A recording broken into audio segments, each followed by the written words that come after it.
HSC 2025 যুক্তিবিদ্যা সাজেশনমূলক ক্লাসে তোমাদের স্বাগত। এই ক্লাসে আমরা আমাদের সিকিউ পার্টটা নিয়ে আলোচনা করব। আমাদের পার্টটা আমরা প্রথমে সাজিয়েছি জ্ঞানমূলক এবং অনুধাবনমূলক প্রশ্ন দিয়ে। এর পরবর্তীতে আমরা তোমাদের চ্যাপ্টার ভিত্তিক যে গুরুত্বপূর্ণ টপিকগুলো আছে এগুলো নিয়ে আমরা আলোচনা করব। আমরা আমাদের টপিকগুলো একটু দেখি নিই। প্রথম অধ্যায়ের জ্ঞানমূলক প্রশ্নগুলো দেখো। একটা হচ্ছে যুক্তিবিদ্যা কী, যুক্তিবিদ্যার জনককে, লঘু শব্দের অর্থ কী, লজিক শব্দের অর্থ কী, কোন গ্রিক শব্দ থেকে লজিক শব্দের উৎপত্তি হয়েছে। তো আমরা কোয়েশন একটু দেখি। প্রথমটা হচ্ছে যুক্তিবিদ্যাকে। আমরা জানি যুক্তিবিদ্যা হচ্ছে এক ধরনের অনুমান নির্ভর বিজ্ঞান, সত্য নির্ণয়ের বিজ্ঞান। অর্থাৎ জানা বিষয়ের উপর ভিত্তি করে অজানা বিষয় সম্পর্কে অজানা বিষয় সম্পর্কে যে বিষয়ে আলোচনা করা হয় তাকে বলা হচ্ছে কি যুক্তিবিদ্যা। যুক্তিবিদ্যার জনক হচ্ছে কি এরিস্টটল। অর্থাৎ তিনি শুধু যুক্তিবিদ্যা না, আরও অনেকগুলো বিজ্ঞান নিয়ে কী করেছেন, আলোচনা করেছেন। তারপর লঘুস শব্দের অর্থ কী? লঘুস শব্দের অর্থ হচ্ছে কি জ্ঞান। লঘুস শব্দের অর্থ হচ্ছে কি জ্ঞান, শব্দ বা ভাষা। জ্ঞান, শব্দ বা ভাষা। আর লজিক শব্দের অর্থ হচ্ছে কি যুক্তিবিদ্যা। লজিক শব্দের অর্থ হচ্ছে লজিক হচ্ছে একটা ইংরেজি শব্দ, এটা আছে গ্রিক শব্দ লগোস থেকে, যার অর্থ হচ্ছে জ্ঞান, শব্দ এবং কি ভাষা। কোন গ্রিক শব্দ থেকে লজিক শব্দটির উৎপত্তি হয়েছে? অর্থাৎ লগোস থেকে হচ্ছে কি লজিক শব্দের উৎপত্তি হয়েছে। এটা কিছু কিছু ক্ষেত্রে লঘুসও লিখছে, আবার কোথাও লোজাইক শব্দটাও লেখা হয়েছে। অর্থাৎ আমাদের অপশনের মধ্যে দুইটা থাকলে আমরা দুইটা দিব, আর যদি একটা থাকে আমরা যে কোনো একটা দেবো, হয়তো লোজাইক অথবা কি লঘুস। যুক্তিবিদ্যা হলো যুক্তি পদ্ধতির বিজ্ঞান। যুক্তিবিদ্যা হচ্ছে কি যুক্তি পদ্ধতির বিজ্ঞান। তারপর হচ্ছে কলা কি, তারপর হচ্ছে কি বর্ণনামূলক বিজ্ঞান কি, আদর্শনিষ্ঠ বিজ্ঞান কি, এবং যুক্তিবিদ্যার আলোচ্য বিষয়গুলো কি। এখন দেখো কলা কি। আমরা জানি যে যুক্তিবিদ্যার আলোচনার দুইটা বিষয়, একটা হচ্ছে কি আমরা যুক্তিবিদ্যাকে বিজ্ঞান এবং কলার দুইটা বৈশিষ্ট্য আছে। একটা হচ্ছে কি প্রায়োগিক দিক নিয়ে আলোচনা করে, একটা হচ্ছে কলা কৌশল নিয়ে আলোচনা করে। তাহলে কলা হচ্ছে যেটা কি প্রায়োগিক দিক এবং কলা কৌশল দুইটা নিয়ে আলোচনা করে। এরিস্টটল কলাবিদ্যা বলতে শুধুমাত্র কলা কৌশলকে বুঝিয়েছেন, তবে বর্তমান যারা যুক্তিবিদ তারা কলা কৌশল এবং প্রায়োগিক দিকটাকে সবচেয়ে বেশি প্রাধান্য দিয়েছেন। এরপর হচ্ছে বর্ণনামূলক বিজ্ঞান, যেটা হচ্ছে কি বিভিন্ন বিষয়ে বর্ণনাগুলো দেওয়া হয়, সেটাকে আমরা কি বর্ণনামূলক বিজ্ঞান বলি। তারপর হচ্ছে আদর্শনিষ্ঠ বিজ্ঞানকে, অর্থাৎ এটা হচ্ছে আমাদের সবচেয়ে ইম্পর্টেন্ট হচ্ছে যুক্তিবিদ্যাকে কেন আদর্শনিষ্ঠ বিজ্ঞান বা আদর্শনিষ্ঠ বিজ্ঞান বলা হয় সেই জিনিসটা। এটা হচ্ছে আদর্শনিষ্ঠ বিজ্ঞান। আমরা জানি যুক্তিবিদ্যার কাজ হচ্ছে কি সত্য নির্মাণ করা। প্রত্যেকটা সত্যের একটা কি থাকে, আদর্শ মান থাকে, সেজন্য যুক্তিবিদ্যাকে কি বলা হয়, আদর্শনিষ্ঠ বিজ্ঞান বলা হয়। যুক্তিবিদ্যার প্রধান আলোচ্য বিষয় কি? যুক্তিবিদ্যার প্রধান আলোচ্য বিষয় হচ্ছে কি অনুমানের উপর ভিত্তি করে হচ্ছে কি যুক্তিবিদ্যা আলোচনা করে থাকে। এরপর আমরা দেখি অনুধাবনমূলক প্রশ্নগুলো। যুক্তিবিদ্যাকে চিন্তামূলক বিজ্ঞান বলা হয় কেন? এরিস্টটলকে কেন যুক্তিবিদ্যার জনক বলা হয়? লজিকের ব্যুৎপত্তি অর্থ ব্যাখ্যা করো। এবং যুক্তিবিদ কপির সংজ্ঞাটা অনেকের কাছে নির্ভুল এবং গ্রহণযোগ্য হওয়ার কারণ কি? আর যুক্তিবিদ্যাকে আকারগত বিজ্ঞান বলা হয় কেন? এখন দেখো আমাদের প্রথম কোয়েশ্চনটা হচ্ছে যুক্তিবিদ্যাকে চিন্তামূলক বিজ্ঞান বলা হয় কেন? আমরা জানি পৃথিবীর সকল বিজ্ঞানের উৎপত্তি হয়েছে চিন্তা থেকে, আর যুক্তিবিদ্যা আলোচনা করা হয়েছে সেই চিন্তা নিয়ে। আর যুক্তিবিদ্যাকে প্রথম চিন্তা বিজ্ঞান বলেছেন হচ্ছে কি এরিস্টটল, কারণ সূক্ষ্ম চিন্তাগুলো নিয়ে কী করা হয়, যুক্তিবিদ্যায় আলোচনা করা হয়, সেজন্য যুক্তিবিদ্যাকে চিন্তা বিজ্ঞান বলা হয়। আর হচ্ছে এরিস্টটলকে যুক্তিবিদ্যার জনক বলা হয় কেন? যুক্তিবিদ্যা নিয়ে যারা আলোচনা করেছেন তার মধ্যে সবচেয়ে বেশি আলোচনা করেছেন হচ্ছে কি এরিস্টটল, সেজন্য এরিস্টটলকে যুক্তিবিদ্যার জনক বলা হয়ে থাকে। তারপর লজিক শব্দের ব্যুৎপত্তিগত অর্থ, এই যে আমরা এর আগের প্রশ্ন বলছিলাম লজিক শব্দের ব্যুৎপত্তিগত অর্থ, অর্থাৎ লজিক শব্দটার আসছে কোথা থেকে? গ্রিক শব্দ লগোস থেকে। এই লগোস শব্দের অর্থ হচ্ছে কি ভাষা, লগোস শব্দের অর্থ হচ্ছে চিন্তা, লঘুস শব্দের অর্থ হচ্ছে কি শব্দ। সেদিক থেকে আমরা বলতে পারি যুক্তিবিদ্যা হচ্ছে কি, আমরা বললাম এই শব্দের অর্থ একটা হচ্ছে ভাষা, আবার হচ্ছে কি চিন্তা, আবার হচ্ছে কি শব্দ। তাহলে আমরা বলতে পারি এই যে যুক্তিবিদ্যা বা লজিকের ব্যুৎপত্তি অর্থ হচ্ছে কি শব্দ দ্বারা গঠিত, ভাষায় প্রকাশিত এক ধরনের চিন্তার বিজ্ঞান। শব্দ দ্বারা গঠিত, ভাষায় প্রকাশিত এক ধরনের চিন্তার বিজ্ঞানকে বলা হয় কি যুক্তিবিদ্যা। তাহলে কপির সংজ্ঞাটা নির্ভুল গ্রহণযোগ্য হওয়ার কারণ হচ্ছে কি যুক্তিবিদ্যাকে আকারগত বিজ্ঞান বলা হয় কেন? এখন দেখো যুক্তিবিদ্যাকে কেন আকারগত বিজ্ঞান বলা হয়ে থাকে। যুক্তিবিদ্যা হচ্ছে কি আমরা জানি যুক্তিবিদ্যা দুইটা সত্য নিয়ে আলোচনা করি, একটা হচ্ছে কি আকারগত সত্য, একটা হচ্ছে কি বস্তুগত সত্য। অর্থাৎ আকার অনুযায়ী যেগুলো সত্য সেগুলো নিয়ে যুক্তিবিদ্যা আলোচনা করে। যেমন আমরা আকার অনুযায়ী অনেক কিছু পড়ছি, সেটা হচ্ছে কি অবরোহণ অনুমানের ক্ষেত্রে, আরোহণ অনুমানের ক্ষেত্রে, সেই জন্য যুক্তিবিদ্যাকে আকারগত বিজ্ঞান বলা হয়। যেমন ওই যে আমরা সাদৃশ্য অনুমান পড়েছি, আকার অনুযায়ী সত্য হলে সেটা সত্য হয়। যেমন গাছের যেমন প্রাণ আছে, মানুষেরও প্রাণ আছে, যে এগুলোকে বলা হচ্ছে কি পাখি যেমন ডিম পারে, তার হচ্ছে কি বিমানও ডিম পারতে পারে, কারণ বিমানের হচ্ছে কি যে পাকা, পাখির পাকা, বিমান উঠতে পারে, পাখি উঠতে পারে, এগুলোর সাথে মিল আছে, সেই জন্য এটাকে আকারগত বিজ্ঞান বলা হয়ে থাকে। কলা বলতে কি বোঝায়? আমরা এর আগের জ্ঞানমূলক প্রশ্নের ক্ষেত্রে আলোচনা করছি, কলা হচ্ছে কি যার হচ্ছে কি কলা কর্মনৈপুণ্যতা, অর্থাৎ দুইটা দিক নিয়ে আলোচনা করে, একটা হচ্ছে প্রায়োগিক দিক, একটা হচ্ছে কলা কৌশল। তারপর যে যুক্তিবিদ্যাকে আদর্শনিষ্ঠ বিজ্ঞান বলা হয় কেন? অর্থাৎ যুক্তিবিদ্যাকে আদর্শনিষ্ঠ বিজ্ঞান বলা হয় কারণ যুক্তিবিদ্যা হচ্ছে কি সত্য নিয়ে আলোচনা করে, সত্যের একটা কি আছে আদর্শ মান থাকে। এই কোয়েশ্চনটা সবচেয়ে বেশি ইম্পর্টেন্ট 2 নম্বর কোয়েশ্চেনের জন্য, যে কেন আদর্শনিষ্ঠ বিজ্ঞান বলা হয়ে থাকে, এটা পরীক্ষাতে প্রায় সময় আসবে। আর হচ্ছে কি যুক্তিবিদ্যাকে কেন বিজ্ঞান বলা হয়, অর্থাৎ যুক্তিবিদ্যা হচ্ছে কি একাধারে বিজ্ঞান এবং কলা উভয়। বিজ্ঞানের কিছু সুশৃঙ্খল নিয়ম আছে, অর্থাৎ বিজ্ঞান যে বিষয়গুলো আলোচনা করে সেই বিষয়গুলো হচ্ছে সুশৃঙ্খল এবং সুনির্দিষ্ট, এগুলো হচ্ছে গবেষণাযোগ্য, এগুলো দিয়ে ভবিষ্যৎবাণী করা যায় এবং এগুলো সহজে প্রমাণযোগ্য। ঠিক তেমনি আমরা যুক্তিবিদ্যার ক্ষেত্রে দেখতে পারি যে কি যুক্তিবিদ্যা যে বিষয়গুলো নিয়ে আলোচনা করে সেগুলো সুশৃঙ্খল, সুনির্দিষ্ট এবং এগুলো দিয়ে ভবিষ্যৎবাণী করা যায় এবং এগুলো হচ্ছে কি ভবিষ্যতে প্রমাণযোগ্য। সেজন্য যুক্তিবিদ্যাকে আমরা কি বলতে পারি? বিজ্ঞান বলতে পারি। যুক্তিবিদ্যা হচ্ছে ভাষায় প্রকাশিত চিন্তা সম্পর্কিত বিজ্ঞান। এই যে যুক্তিবিদ্যার ব্যুৎপত্তিগত অর্থ, যেটা হচ্ছে চিন্তা, শব্দ, ভাষার মাধ্যমে গঠিত হয়েছে, সেটাকে বলা হয়। আরেকটা হচ্ছে যুক্তিবিদ্যা মনকে কী করে কুসংস্কারাচ্ছন্ন করে, কারণ আমরা জানি যে কি যুক্তিবিদ্যার কাজ হচ্ছে কী করা? সত্য নির্মাণ করা, বৈধ এবং অবৈধ যুক্তির মধ্যে পার্থক্য আলোচনা করা, অবৈধ থেকে বৈধ যুক্তিকে তুলে আনা। তো সেজন্য যুক্তিবিদ্যা কী করে? আমাদের মনকে কুসংস্কার মুক্ত করে তার যুক্তির বিভাগের মাধ্যমে। এখন আমরা এই পর্যায়ে দেখি যে আমাদের গুরুত্বপূর্ণ টপিকগুলো, অর্থাৎ এই চ্যাপ্টার থেকে যখন সিকিউ কোয়েশ্চেন হবে তোমাদের, তাহলে এই 3টা টপিককে আমরা সিলেক্ট করছি, এখান থেকে কি সিকিউ কোয়েশ্চেনটা হতে পারে। প্রথমটা হচ্ছে যুক্তিবিদ্যার উৎপত্তি এবং ক্রমবিকাশ, দ্বিতীয়টা হচ্ছে যুক্তিবিদ্যা কলা না বিজ্ঞান, তৃতীয়টা হচ্ছে যুক্তিবিদ্যা সম্পর্কিত বিভিন্ন মনসির ধারণা। সো এখানে আমাদের সবচেয়ে আমরা এই 2টা কোয়েশ্চেনকে বেশি গুরুত্ব দিব, যে 2টা টপিককে বেশি গুরুত্ব দিব, তার মধ্যে যুক্তিবিদ্যা সম্পর্কিত ধারণা এটা এখানের মধ্যে এড করে দেওয়া যায় কোয়েশ্চেনটা। যেমন যুক্তিবিদ্যার উৎপত্তি এবং ক্রমবিকাশ। যুক্তিবিদ্যার উৎপত্তিকে আমরা প্রথমত যুক্তিবিদ্যার উৎপত্তিকে আমরা 4 ভাগে ভাগ করি। একটা হচ্ছে প্রাচীন যুগ, মধ্যযুগ, আধুনিক যুগ এবং সাম্প্রতিক যুগ। সো এখানে কিছু ডিউরেশন আছে, অর্থাৎ প্রাচীন যুগটা কত সাল থেকে কত সালে শুরু হলো, মধ্যযুগটা কত, যেমন আমরা জানি যে কি প্রাচীন যুগটা হচ্ছে কত 600 থেকে BC থেকে 529, দেন হচ্ছে কি 529 থেকে হচ্ছে কি 1200 পর্যন্ত হচ্ছে কি মধ্যযুগ, 1200 থেকে 1800 হচ্ছে কি আধুনিক যুগ, 1800 থেকে বর্তমানটা হচ্ছে কি সাম্প্রতিক যুগ। সো আমাদের যে কোয়েশ্চেনটা আসবে সেটা ওই ডিউরেশনগুলো দিয়ে আসতে পারে, অথবা এই যে প্রাচীন যুগ, তারপর হচ্ছে মধ্যযুগ, আধুনিক যুগ এবং সাম্প্রতিক যুগে যে সকল যুক্তিবিদ আছে তাদের নামগুলো দিয়েও আসতে পারে কোয়েশ্চেনগুলো। যেমন উৎপত্তি এবং ক্রমবিকাশের আমরা প্রথমটা পাই, সেটা হচ্ছে কি আমরা বললাম প্রাচীন যুগ, অর্থাৎ 4টা যুগে আমরা ভাগ করছি। প্রথমটা হচ্ছে কি প্রাচীন যুগ, দ্বিতীয়টা হচ্ছে কি মধ্যযুগ, তৃতীয়টা হচ্ছে কি আধুনিক যুগ, আর 4 নাম্বারটা হচ্ছে কি সাম্প্রতিক যুগ, অর্থাৎ যেটা বর্তমান যুগও বলা হয় সাম্প্রতিক যুগ। এখন প্রাচীন যুগকে আবার কি করা হয়েছে, বিভিন্ন ভাগ করা হয়েছে। তার মধ্যে আমরা একটা হচ্ছে গ্রিক, একটা হচ্ছে ভারতীয়, আর একটা হচ্ছে কি শ্রেণা দ্বারা। অর্থাৎ প্রাচীন গ্রীসে আমরা জানি যুক্তিবিদ্যার প্রচলনটা শুরু হয়েছিল গ্রীসে, সেজন্য গ্রিক দ্বারা।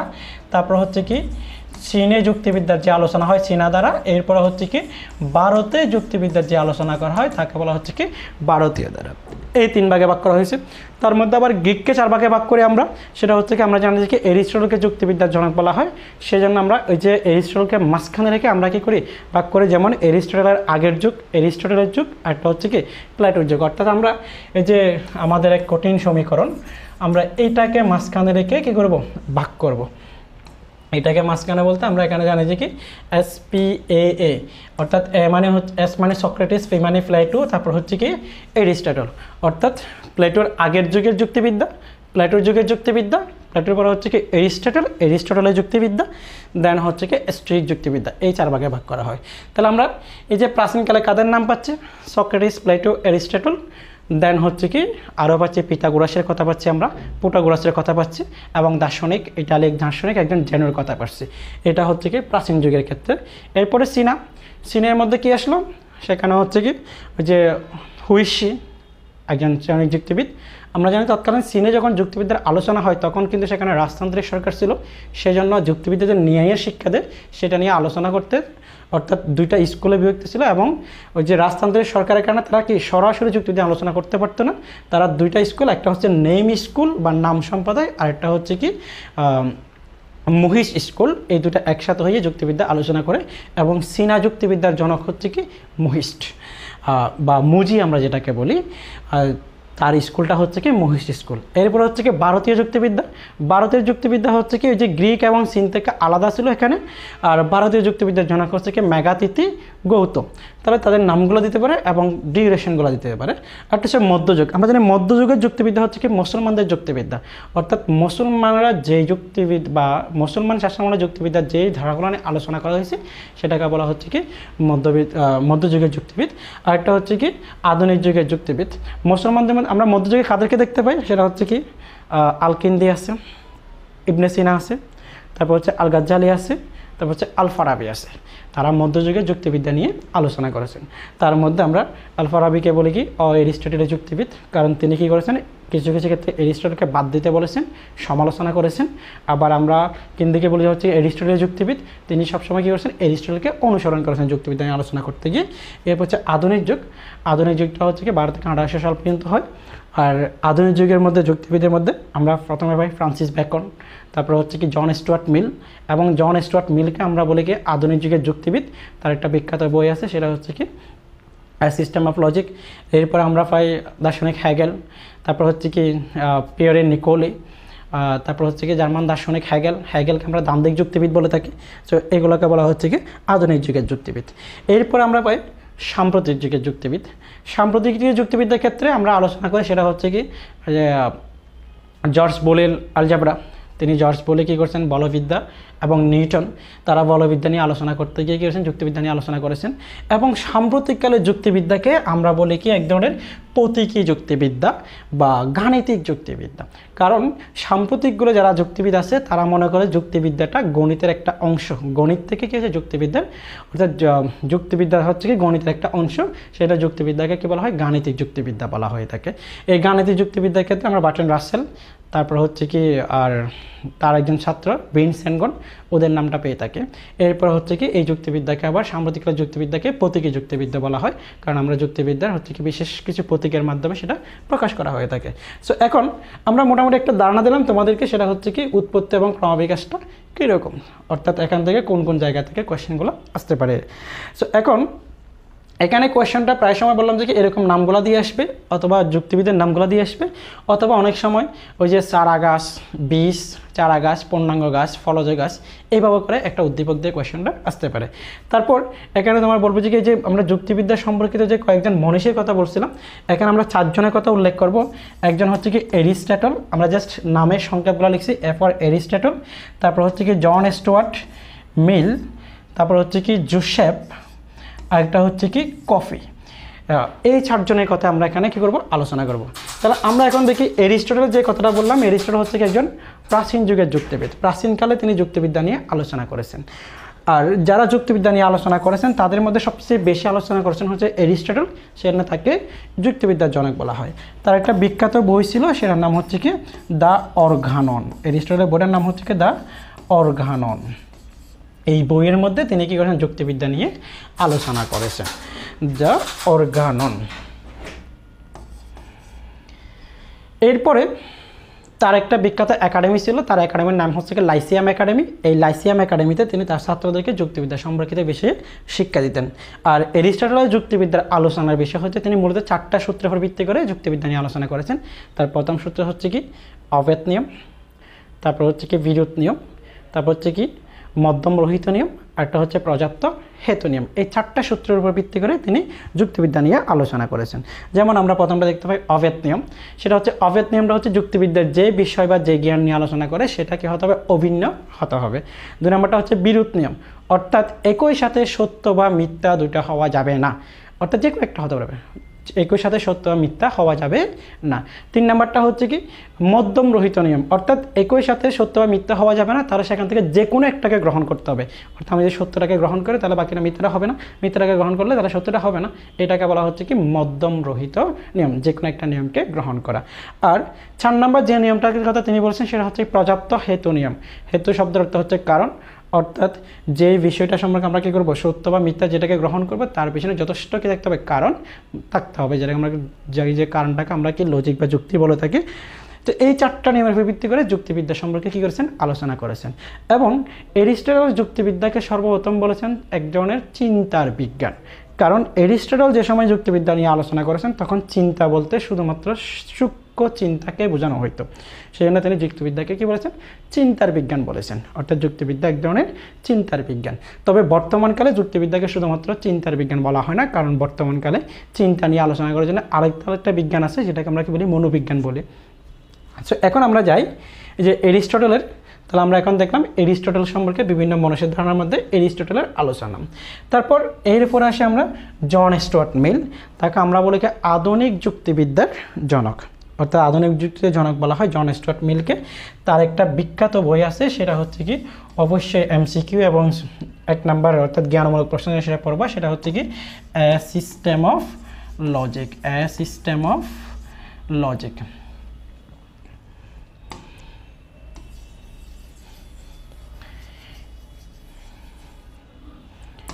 জন স্টুয়ার্ট মিলের বইটা হচ্ছে কি এ সিস্টেম অফ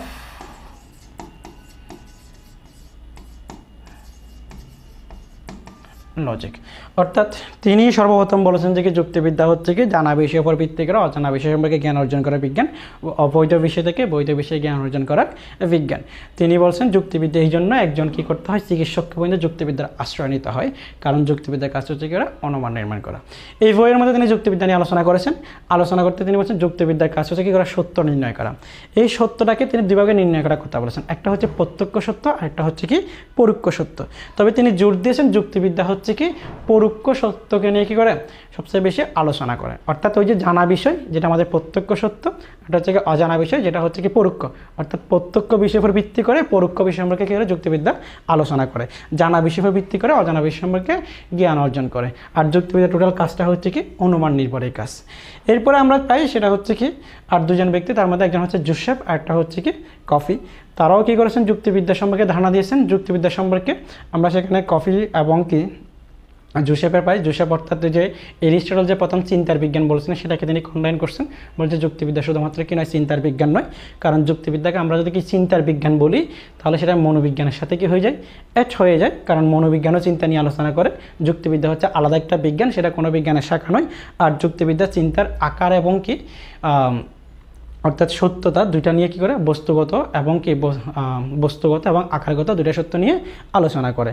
এবং পাশাপাশি সেম ওই যে কফিও একই কথাগুলো বলেছেন, অর্থাৎ চিন্তার আকার এবং কি বস্তুগত এবং কি আকারগত বিজ্ঞান দুইটা নিয়ে আলোচনা করে, অর্থাৎ শুধুমাত্র যুক্তিবিদ্যা আকারগত বিজ্ঞান না আবার বস্তুগত বিজ্ঞান না, অর্থাৎ দুইটাই নিয়ে কী করে আলোচনা করে। সো এখন আমরা যাই যুক্তিবিদ্যা কলা না বিজ্ঞান এই টপিকের উপরে, অর্থাৎ মোস্ট ইম্পর্টেন্ট টপিক হচ্ছে এই চ্যাপ্টার থেকে যুক্তিবিদ্যা কলা না বিজ্ঞান এইগুলো।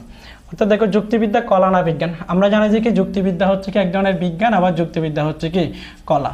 তাহলে এই কোয়েশ্চনটা যখন আমাদের পরীক্ষাতে আসবে তখন আমরা কিভাবে লিখব সেটা হচ্ছে কি আমাকে প্রথমে লিখতে হবে এই যে বিজ্ঞান কি, তারপর বিজ্ঞান হিসাবে যুক্তিবিদ্যা কেন, আর দ্বিতীয়ত হচ্ছে কি কলা কি এবং কলা হিসাবে কেন যুক্তিবিদ্যা। যেমন আমরা দেখি বিজ্ঞান, আমরা বিজ্ঞান কাকে বলি, যেখানে পরীক্ষা নিরীক্ষা পর্যবেক্ষণের মাধ্যমে যে জ্ঞানটা অর্জন করা হয় তাকে বলা হচ্ছে কি বিজ্ঞান। তাহলে বিজ্ঞানের এই সংজ্ঞা থেকে আমরা কি পাচ্ছি, বিজ্ঞান কি করে কিছু কিছু বৈশিষ্ট্য নিয়ে আলোচনা করে, সেটা হচ্ছে কি তোমার অর্থাৎ বিজ্ঞান হচ্ছে কি কি তার নির্দিষ্ট বিষয়গুলো হচ্ছে সুনির্দিষ্ট বিষয়, তারপর হচ্ছে বিজ্ঞান হচ্ছে কি সুশৃঙ্খল বিষয়, তারপর হচ্ছে কি বিজ্ঞানের বিষয়গুলো হচ্ছে কি প্রমাণযোগ্য, গবেষণাযোগ্য, ভবিষ্যৎবাণীযোগ্য। আমরা সেম যুক্তিবিদ্যার মধ্যে সেই বৈশিষ্ট্যগুলো দেখি। যুক্তিবিদ্যার জ্ঞানগুলো হচ্ছে সুনির্দিষ্ট, কারণ যুক্তিবিদ্যা হচ্ছে কি ওই যে বৈধ থেকে অবৈধ থেকে বৈধগুলোকে তুলে নিয়ে আসে। আবার যুক্তির সকল চিন্তা নিয়ে আলোচনা করে না, যৌক্তিক চিন্তাগুলো নিয়ে আলোচনা করে। তাহলে কি আবার এগুলো সুনির্দিষ্ট, এগুলো দিয়ে ভবিষ্যৎবাণী করা যায়। তারপর হচ্ছে কি এগুলা ভ্রমণও করা যায়, সেজন্য যুক্তিবিদ্যাকে বিজ্ঞান বলা হয়ে থাকে। এবার হচ্ছে কলা, তাহলে কলার দুইটা বৈশিষ্ট্যের কথা আমরা বলছিলাম, একটা হচ্ছে কি কলা কৌশল শিক্ষা দেয়, একটা হচ্ছে কি প্রায়োগিক দিক নিয়ে আলোচনা করে। সো যুক্তিবিদ্যার ক্ষেত্রে যুক্তিবিদ্যার ওই যে কলার প্রায়োগিক দিকটা নিয়ে আলোচনা করা, অর্থাৎ ব্যক্তি বা বাস্তব জীবনে যুক্তিবিদ্যার প্রায়োগিক দিকটা নিয়ে বা কলাবিদ্যার প্রায়োগিক দিক নিয়ে আলোচনা করা হয়, সেজন্য যুক্তিবিদ্যাকে কি বলা যায়, কলা বলা যায়। তাহলে আমরা এখান থেকে পেলাম যে কি যুক্তিবিদ্যা হচ্ছে কি শুধুমাত্র বিজ্ঞান নয় এবং শুধু কলা নয়, তাহলে হচ্ছে কি কলা এবং বিজ্ঞান উভয়। তাহলে আমাদের পরীক্ষাতে কোয়েশ্চেন আসলে আমরা ঠিক এভাবে লিখবো, প্রথমটা হচ্ছে কি কলা, বিজ্ঞান কি, যুক্তিবিদ্যা কেন বিজ্ঞান, তারপর হচ্ছে কি কলা কি আর যুক্তিবিদ্যা কেন কলা, তারপর ওখান থেকে হচ্ছে কি কলা এবং বিজ্ঞান দুইটা উভয়। তাহলে মোটামুটি আমাদের যে প্রথম অধ্যায়, আমরা প্রথম অধ্যায় থেকে দুইটা কোয়েশ্চেন পেতে পারি, সিকিউ কোয়েশ্চেন।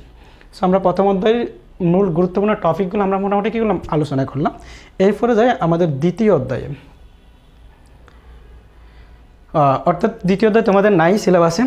এরপর হচ্ছে কি তৃতীয় অধ্যায়।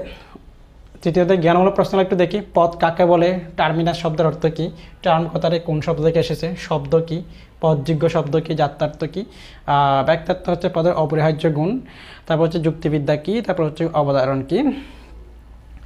এখন দেখো পদ কাকে বলে। সো আমরা জানি কি পদ, এই যে টার্মিনাস এবং টার্ম, এই টার্ম শব্দের অর্থ হচ্ছে কি, টার্ম হচ্ছে একটা ইংরেজি শব্দ, এর অর্থ হচ্ছে কি পদ, এটা আসছে এটা ল্যাটিন শব্দ টার্মিনাস থেকে, এটা ল্যাটিন শব্দ টার্মিনাস থেকে। এই টার্মিনাস শব্দের অর্থ হচ্ছে কি প্রান্ত বা সীমা, প্রান্ত বা সীমা, অর্থাৎ কোনো যুক্তি বাক্যের প্রান্ত বা সীমানায় যারা অবস্থান করে তাদেরকে বলা হয় কি পদ। যেমন আমি একটা যদি যুক্তি বাক্য বলি যে ফুল হয় সুন্দর, ফুল হয় সুন্দর, তাহলে এটা একটা বাক্য বা যুক্তি বাক্য। এই যে এখানে এটা একটা প্রান্ত এবং এটা একটা কি প্রান্ত, এই প্রান্ত বা সীমানাকে বলা হচ্ছে কি পথ। তাহলে পথ কাকে বলে, প্রান্ত বা সীমানাকে পথ বলা হয়। আবার এই প্রান্ত বা সীমানায় কারা আছে দেখো, এই যে এইটার আলাদা একটা নাম আছে উদ্দেশ্য পথ, এটা হচ্ছে কি বিধেয় পথ। তাহলে এখন আমরা কি বলতে পারি, যে সকল শব্দ বা শব্দ সমষ্টি কোনো যুক্তি বাক্যের উদ্দেশ্য বা বিধেয় হিসেবে ব্যবহৃত হয় অথবা হওয়ার যোগ্যতা রাখে তাকে কি বলা হয়, পদ বলা হয়। অর্থাৎ এই যে উদ্দেশ্য বা বিধেয় হিসেবে ব্যবহৃত হয় অথবা হওয়ার যোগ্যতা সম্পন্ন এমন সব শব্দকে কি বলা হয়, পদ বলা হয়। তাহলে টার্মিনাস শব্দের অর্থ আমাদের এখানে চলে আসলো, প্রান্ত বা সীমা। টার্ম কোন শব্দ থেকে আসছে, এটাও চলে আসলো। তাহলে এখন শব্দ কি, শব্দ হচ্ছে কি পাশাপাশি অবস্থিত ধ্বনি বা ধ্বনি সমষ্টি যদি কী করে একটা মনের ভাবটাকে প্রকাশ করে সেটাকে কি বলা হয়, শব্দ বলা হয়। অর্থবোধক ধ্বনি বা বর্ণের সমষ্টিকে শব্দ বলা হয়। অর্থাৎ বাংলা ব্যাকরণের শব্দ যেমন এখানে শব্দ তেমন। তারপর হচ্ছে পদযোগ্য শব্দ কি, অর্থাৎ শব্দের আমরা অনেকগুলো প্রকারভেদ, অর্থাৎ 3 ধরনের আমরা ভাগ করছি, পদযোগ্য, সহপদযোগ্য শব্দ, আর একটা হচ্ছে কি পথ নিরপেক্ষ শব্দ। তো তার মধ্যে পদযোগ্য শব্দ হচ্ছে কি যারা সরাসরি পথ হতে পারে, অন্য কোনো শব্দের সাহায্য ছাড়া যারা সরাসরি পথ হতে পারে। যেমন ফুল, এটা পথ হওয়ার জন্য কোনো শব্দের সাহায্য লাগেনি, সেটাকে বলা হচ্ছে কি পদযোগ্য শব্দ। সুন্দর পদযোগ্য শব্দ। এটা যাত্রার্থ কি, যাত্রার্থ হচ্ছে কি কোনো পদের আবশ্যিক গুণাবলী, অর্থাৎ যাত্রার্থ মানে আমরা কি গুণকে বুঝি, কিন্তু এখানে গুণটা নয়, শুধুমাত্র গুণ বললে না, এটা হচ্ছে কি আবশ্যিক গুণাবলী বলতে হবে। যেমন মানুষ হচ্ছে একটা পদ, মানুষের অনেকগুলা গুণ আছে, যেমন কিছু মানুষ হাস্যপ্রিয়, কিছু কলহপ্রিয়, তারপর হচ্ছে কিছু হচ্ছে পরিশ্রমী, আবার কেউ ভালো ডান্স পারে, কেউ ভালো অভিনয় পারে, এগুলো সবগুলো মানুষের কি গুণ। কিন্তু যেই জিনিস এগুলো কিন্তু % বেড়ে হয়, যেমন অস্ট্রেলিয়ার মানুষের সাথে আমাদের মানুষের চোখের কালার, চুলের কালার, গায়ের রং সবগুলোর সাথে কি আছে, ভিন্নতা আছে, কিন্তু এগুলাকে আমরা কি বলি না, মানুষের গুণ বলতে পারে না। তাহলে গুণ হচ্ছে যেই জিনিসটা সবার মাঝে আছে, একটা হচ্ছে কি জীববৃত্তি আর একটা হচ্ছে কি বুদ্ধিবৃত্তি, এটাকে বলা হচ্ছে কি মানুষের যাত্রার্থ। তাহলে যাত্রার্থ হচ্ছে কি আবশ্যিক গুণাবলী, কোনো পদের আবশ্যিক গুণাবলী। এরপরে ব্যক্তার্থ হচ্ছে পদের অপরিহার্য গুণ, না ব্যক্তার্থ অপরিহার্য গুণ নয়, ব্যক্তার্থ হচ্ছে কি সংখ্যা বা পরিমাণের দিক, যাত্রার্থ হচ্ছে কি গুণ। এরপরে অবধারণ কি, যুক্তিবিদ্যা কি আমরা এটার আগে আলোচনা করছি। অবধারণ, অবধারণ হচ্ছে কি এক ধরনের মানসিক ধারণা, অর্থাৎ যখন আমাদের মনে মনে যখন কোনো একটা বিষয় আমরা করি, সেটা হচ্ছে যেমন আর্সেনিক হয় দূষিত, এটা আমি মনে মনে চিন্তা করতেছি, সকল ফুল হয় সুন্দর, মনে মনে চিন্তা করতেছি, এটা হচ্ছে কি অবধারণ। এক করতে আমরা একটা কথা বলি, যেমন তোমাদেরকে আমরা যখন কোনো কিছু জিজ্ঞেস করি, স্যার পেটে আসছে মুখে আসছে না, এই যেটা পেটে আসে সেটা হচ্ছে কি অবধারণ। অর্থাৎ অবধারণ হচ্ছে কি একটি ধরনের মানসিক ধারণা, যেটা তোমার সবসময় কি থাকবে, অর্থাৎ তোমার মনে এটা হবে কি হবে না, হবে কি হবে না, এরকম একটা ধারণা থাকে, এটাকে বলা হচ্ছে কি অবধারণ। এরপরে আমরা একটু যাই অনুধাবনমূলক প্রশ্নগুলো দেখি। সকল পদ শব্দ কিন্তু সকল শব্দ পদ নয় কেন? অর্থাৎ এখানে সকল পদগুলা শব্দ হয় কিন্তু সকল শব্দগুলা পদ হয় না। যে 3 প্রকার যে আমরা শব্দের কথা বললাম তার মধ্যে শুধুমাত্র এই যে পদযোগ্য শব্দগুলাই কি হয়, পদ হয়। পদযোগ্য শব্দগুলাই পদ হয়, সহপদযোগ্য শব্দ এবং পদ নিরপেক্ষ শব্দ কি হয় না, পদ হয় না। সেজন্য বলা হচ্ছে কি সকল পদ হচ্ছে শব্দ কিন্তু সকল শব্দ কি নয়, পদ নয়। শব্দ কখন পদে পরিণত হয়, অর্থাৎ যখন সেটা কি হতে পারে উদ্দেশ্য বা বিধেয় হওয়ার যোগ্যতা রাখে, সেটা হচ্ছে পদে পরিণত হয়। এবং টি পদ নয় কেন? টি হচ্ছে একটা সহপদযোগ্য শব্দ। সহপদযোগ্য শব্দ আমরা বললাম শুধুমাত্র পদযোগ্য শব্দ ছাড়া কোনোটা পদ হতে পারে না, সেজন্য এটা কি পদ নয়। এবং অথবা এগুলোকে হচ্ছে কি সহপদযোগ্য শব্দ। তারপর হচ্ছে শিক্ষক এবং শিক্ষার্থী, এই দুটি কোন ধরনের, অর্থাৎ দেখো শিক্ষক এবং শিক্ষার্থী আমরা যে, অর্থাৎ এখানে বলা হচ্ছে কি দুটি কোন ধরনের পদ, এটা কোন ধরনের পদ হবে। অর্থাৎ দেখো এই যে পদ, আমরা পদের অনেকগুলো প্রকারভেদ পড়ছি, তার মধ্যে হচ্ছে কি নিরপেক্ষ পদ, সাপেক্ষ পদ দুইটা। সো এখানে দেখো শিক্ষক এবং শিক্ষার্থী, তাহলে শিক্ষক হওয়ার জন্য কী লাগবে, শিক্ষার্থী লাগবে। শিক্ষার্থী তার কোনো না কোনো কি আছে, টিচার আছে, শিক্ষক আছে, সুতরাং এগুলাকে বলা হচ্ছে কি সাপেক্ষ পদ। ঠিক এবার আমরা বলতে পারি স্বামী স্ত্রী, পিতা পুত্র, এগুলো হচ্ছে কি রাজা এবং প্রজা। রাজা কিন্তু রানী হবে না, রাজা কি হবে, প্রজা হবে। রাজা প্রজা এগুলাকে বলা হচ্ছে কি সাপেক্ষ পদ। তার মধ্যে বৃহদার্থক পদ কাকে বলে? বৃহদার্থক অর্থাৎ অর্থের ভিত্তিতে পদকে বিভিন্ন ভাগ করা হয়েছে, তার মধ্যে একটা হচ্ছে বৃহদার্থক। যেমন আমরা সদর্থক পড়ছি, নয়ার্থক পড়ছি, বৃহদার্থক পড়ছি। সদর্থক মানে হচ্ছে যেখানে কোনো গুণের উপস্থিতি আছে, আর নয়ার্থক মানে গুণের উপস্থিতি নাই, আর বৃহদার্থক মানে উপস্থিতিটা হচ্ছে কি সাময়িক অনুপস্থিতি। যেমন আমরা যদি বলি এই যে সৎ, অর্থাৎ যার মাঝে সততা আছে, এটা হচ্ছে কি সদর্থক। আবার যদি বলি অসৎ, যার মাঝে সততা নাই, সে হচ্ছে কি অসৎ, এটা হচ্ছে কি নয়ার্থক। যেমন এরপরে আমরা যদি বলি, অর্থাৎ এই যে বুবা, একটা হচ্ছে কি বধির, অর্থাৎ বুবা মানে হচ্ছে যে কথা বলতে পারে না, বধির মানে হচ্ছে যে কানে শোনে না। এটাকে আমরা কালাও বলতে পারি, যে কালা মানে হচ্ছে কি যারা কানে শোনে না। এখন কোনো ব্যক্তি সাময়িক মনে করো কানে শোনে না, সেটা পরবর্তী চিকিৎসা করতে পারলে সে আবার শুনতে পারে, এটাকে বলা হচ্ছে বৃহদার্থক। যেমন বোবা, সে যদি চিকিৎসা পেলে কথা বলতে পারে, তাকে বলা হচ্ছে কি বৃহদার্থক। বধির যেমন চিকিৎসা পরে যখন শুনতে পারে, তাকে বলা হচ্ছে কি বৃহদার্থক। তদ্রূপভাবে সেম অন্ধ, এটা হচ্ছে কি যখন সে কী করবে, অপারেশনের পরে বা চিকিৎসা পরে আবার যখন দেখতে পাবে, তাকে বলা হচ্ছে কি বৃহদার্থক। অর্থাৎ কোনো পদের গুণের সাময়িক অনুপস্থিতিকে বলা হচ্ছে কি বৃহদার্থক। অবধারণ মাত্রই কিনা যুক্তিবাক্য নয়, কারণ আমরা জানি যে কি অবধারণ হচ্ছে এক ধরনের মানসিক ধারণা, সেটা কি তাকে মনে মনে থাকে। অবধারণকে যখন আমরা কী করি, ভাষায় প্রকাশ করি বা যখন আমরা লিখে প্রকাশ করি, তখন সেটাকে আমরা বলি যুক্তিবাক্য বলি। যুক্তিবাক্য হতে হলে তার 3টা অংশ দরকার হয়, একটা হচ্ছে উদ্দেশ্য, একটা হচ্ছে সংযোজক, আর একটা হচ্ছে কি বিধেয়। কিন্তু অবধারণে এরকম কোনো অংশ নেই, সুতরাং অবধারণকে কি বলা যাবে না, যুক্তিবিদ্যা বলা যাবে না। আর যুক্তিবিদ্যার কাজে হচ্ছে কি যুক্তিবাক্য বলা যাবে না। সত্য সত্য কী করে নির্ণয় করা যুক্তিবাক্যে। যেমন ফুল হয় সুন্দর, বাক্যটি কোন যুক্তিবাক্য? তাহলে ফুল হয় সুন্দর, অর্থাৎ হচ্ছে কি এখানে সকল ফুল হয় সুন্দর, তাহলে এটাকে আমরা ফুল হয় সুন্দর, এটাকে সদর্থক যুক্তিবাক্য বলতে পারি। বিশেষ যুক্তিবাক্যের উদ্দেশ্যপদ অব্যাপ্য কেন? অর্থাৎ ব্যাপ্যতার ক্ষেত্রে আমাদের তৃতীয় অধ্যায়ের একটা গুরুত্বপূর্ণ চ্যাপ্টার হচ্ছে কি ব্যাপ্যতা। যেমন ব্যাপ্য এবং অব্যাপ্য। বিশেষ যুক্তিবাক্যের উদ্দেশ্যপদ, যেমন আমরা একটা সূত্র পড়ছি না, ASEVINOP,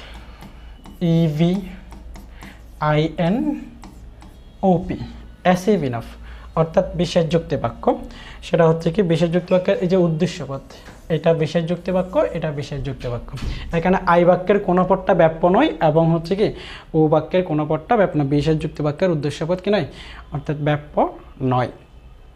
যে যুক্তিবাক্যের যে ব্যাপ্যতার যে দুটা নিয়ম আছে, প্রথম নিয়মটা হচ্ছে কি সার্বিক যুক্তিবাক্যের উদ্দেশ্যপদ ব্যাপ্য, বিশেষ যুক্তিবাক্যে কি নয় উদ্দেশ্যপদ ব্যাপ্য নয়, কারণ এখানে হচ্ছে কি ব্যাপ্য নয়ের আরেকটা কারণ, সেটা হচ্ছে কি করা হয় এখানে আমরা জানি ব্যাপ্যতা মানে হচ্ছে ব্যক্তাত্বের কি করা, প্রকাশ করা, অর্থাৎ আংশিক ব্যক্তাত্বকে যখন প্রকাশ করা হয় সেখানে কি সেটা হচ্ছে কি অব্যাপ্য হয়ে যায়। তো বিশেষ যুক্তিবাক্য শব্দকে কী করা হয়, আংশিক ব্যক্তাত্বকে প্রকাশ করা হয়ে থাকে, অর্থাৎ কিছু সবসময় কি থাকে, কিছু বা বিশেষ যুক্তিবাক্য আংশিক ব্যক্তাত্বকে প্রকাশ করা হয়ে থাকে, সেজন্য এটা কিনা ব্যাপ্য নয়। এরপরে আমরা এই চ্যাপ্টারের গুরুত্বপূর্ণ টপিকগুলো দেখি, অর্থাৎ এই অনেক বড় একটা চ্যাপ্টার, আমরা 4টা টপিকসে নিয়ে আসি যেগুলো থেকে তোমাদের কোয়েশ্চেন আসতে পারে। প্রথমটা হচ্ছে কি পদ এবং শব্দ, যাত্রার্থ ব্যক্তার্থ, পদের ব্যাপ্যতা এবং হচ্ছে কি যুক্তিবাক্য। এখানে যুক্তিবাক্য বলতে আমরা এ ই আই এবং ও এই 4 ধরনের বাক্যকে আমরা মোটামুটি প্রকাশ করব। একটা হচ্ছে পদ এবং শব্দ। তাহলে পদ এবং শব্দকে কোয়েশ্চেনটা কীরকম হবে, যেমন পদ কি, শব্দ কি, তারপর হচ্ছে কি সকল শব্দ পদ, সকল শব্দ পদ নয় কেন, এবং সকল পদে হচ্ছে শব্দ, এগুলো হচ্ছে 1 নাম্বার 2 নাম্বার কোয়েশ্চেনের ক্ষেত্রে আসতে পারে। যেমন আমরা ক্ষেত্রে দেখি, যেমন ওই যে আমরা 3 প্রকার শব্দের কথা বলছিলাম, পদযোগ্য শব্দ, সহপদযোগ্য শব্দ, একটা হচ্ছে কি পদ নিরপেক্ষ শব্দ। আর পদের অনেকগুলো প্রকারভেদ আছে, তার মধ্যে একটা হচ্ছে কি নিরপেক্ষ পদ এবং সাপেক্ষ পদ, আর একটা হচ্ছে বিরুদ্ধ পদ, আর একটা হচ্ছে বিপরীত পদ। এগুলা থেকে কোয়েশ্চেনটা বেশি হয়, অর্থাৎ সিকিউ কোয়েশ্চেনটা বিপরীত এবং বিরুদ্ধ, নিরপেক্ষ এবং সাপেক্ষ এখান থেকে বেশিরভাগ হয়ে থাকে। যেমন আমরা বিপরীত পদ বলতে কোনগুলোকে বুঝি, এই যে সকাল, সকালের বিপরীত হচ্ছে কি বিকাল, এটা হচ্ছে কি বিপরীত পদ। আবার আমরা যদি সকাল অসকাল, সকাল অসকাল, এটা হচ্ছে কি বিরুদ্ধ পদ, সকাল অসকাল এটা হচ্ছে কি বিরুদ্ধ পদ। যেমন রঙিন অরঙিন, তারপর হচ্ছে কালো অকালো, সৎ অসৎ, সুন্দর অসুন্দর, এগুলাকে বলা হচ্ছে কি অর্থাৎ বিরুদ্ধ পদ। মানে এটা যেমন এই যে সকাল এবং বিকাল, দিনের 2টা সময়কে এখানে বোঝানো হচ্ছে, একটা হচ্ছে সকালবেলা, একটা হচ্ছে বিকালবেলা। কিন্তু এই জায়গায় আমরা দেখি সকাল এবং অসকাল, অর্থাৎ সকাল ছাড়া বাকি সময়টাকে বোঝানো হচ্ছে, সেটাকে বলা হচ্ছে কি বিরুদ্ধ পদ। যেমন আমরা যদি বলি, যেমন সবুজ অসবুজ, অসবুজ। তারপরে মনে করো আমরা সবুজের বিপরীত বললাম লাল, অর্থাৎ এখানে দেখো সবুজ এবং লাল 2টা রঙকে বোঝানো হচ্ছে, সবুজ এবং লাল 2টা রঙকে বোঝানো হচ্ছে। যদি তাহলে এটা হচ্ছে বিপরীত। আবার আমরা যদি সবুজ এবং অসবুজ, তাহলে এখানে সবুজ ছাড়া বাকি যতগুলো রং আছে সবগুলোকে বোঝানো হচ্ছে, এটাকে বলা হচ্ছে কি অসবুজ, এটাকে বলা হচ্ছে কি অসবুজ, এটা হচ্ছে কি বিরুদ্ধ পদ। এবং এগুলা দিয়ে আরেকটা হচ্ছে কি আমরা ওই যে নিরপেক্ষ এবং সাপেক্ষ বললাম। নিরপেক্ষ মানে যে শব্দটা সরাসরি পদ হতে পারে, যেমন সুন্দর, মানুষ, তারপর হচ্ছে কি ফুল, বেলি, এগুলা সবগুলা কি হয় পদ হয়। যেমন বেলি হয় ফুল, মানুষ হয় সুন্দর, তারপর হচ্ছে গোলাপ হয় সুন্দর, শিশুরা হয় পবিত্র, এই যে পবিত্র, শিশু, সবগুলোকে বলা হচ্ছে নিরপেক্ষ পদ। আর যেগুলো অর্থ প্রকাশের জন্য আরেকটার উপর নির্ভর করে তাকে বলা হচ্ছে কি সাপেক্ষ পদ। যেমন শিক্ষক শিক্ষার্থী, রাজা প্রজা, পিতা মাতা, তারপর হচ্ছে পিতা পুত্র, তারপর হচ্ছে বাবা মা, এগুলো হচ্ছে কি একটা অপরটার উপর, স্বামী স্ত্রী, এগুলো একটা অপরটার উপর কী করে নির্ভর করে, সেই এগুলোকে বলা হচ্ছে কি নিরপেক্ষ পদ। তাহলে এখান থেকে কোয়েশ্চেনটা আসতে পারে। এরপর হচ্ছে পদে যাত্রার্থ এবং ব্যক্তার্থ। এই টপিকগুলো একটু আমরা দেখি। যাত্রার্থ এবং ব্যক্তার্থ এটা মোস্ট ইম্পর্টেন্ট টপিক। যাত্রার্থ এবং ব্যক্তার্থের মধ্যে এক ধরনের সম্পর্ক আছে, সেই সম্পর্কটা হচ্ছে কি বিপরীতমুখী সম্পর্ক, অর্থাৎ কোনো পদে যাত্রার্থ যদি বাড়ে তখন ব্যক্তার্থ কমে, আর বিপরীত ক্রমে হচ্ছে ব্যক্তার্থ বাড়লে যাত্রার্থ কমে, অর্থাৎ এখান থেকে এই কোয়েশ্চেনটা আসতে পারে। যেমন আমরা জানি যাত্রার্থ মানে হচ্ছে গুণের দিক, ব্যক্তার্থ মানে হচ্ছে কি সংখ্যা বা পরিমাণের দিক। যেমন আমরা যদি লিখি, যেমন আম একটা পদ,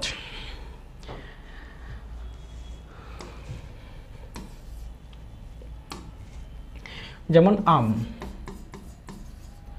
তাহলে এদিকে হচ্ছে কি আমার ব্যক্তার্থ আর যাত্রার্থ। আম থেকে আমি যদি মিষ্টি আমে আসি, মিষ্টি আম,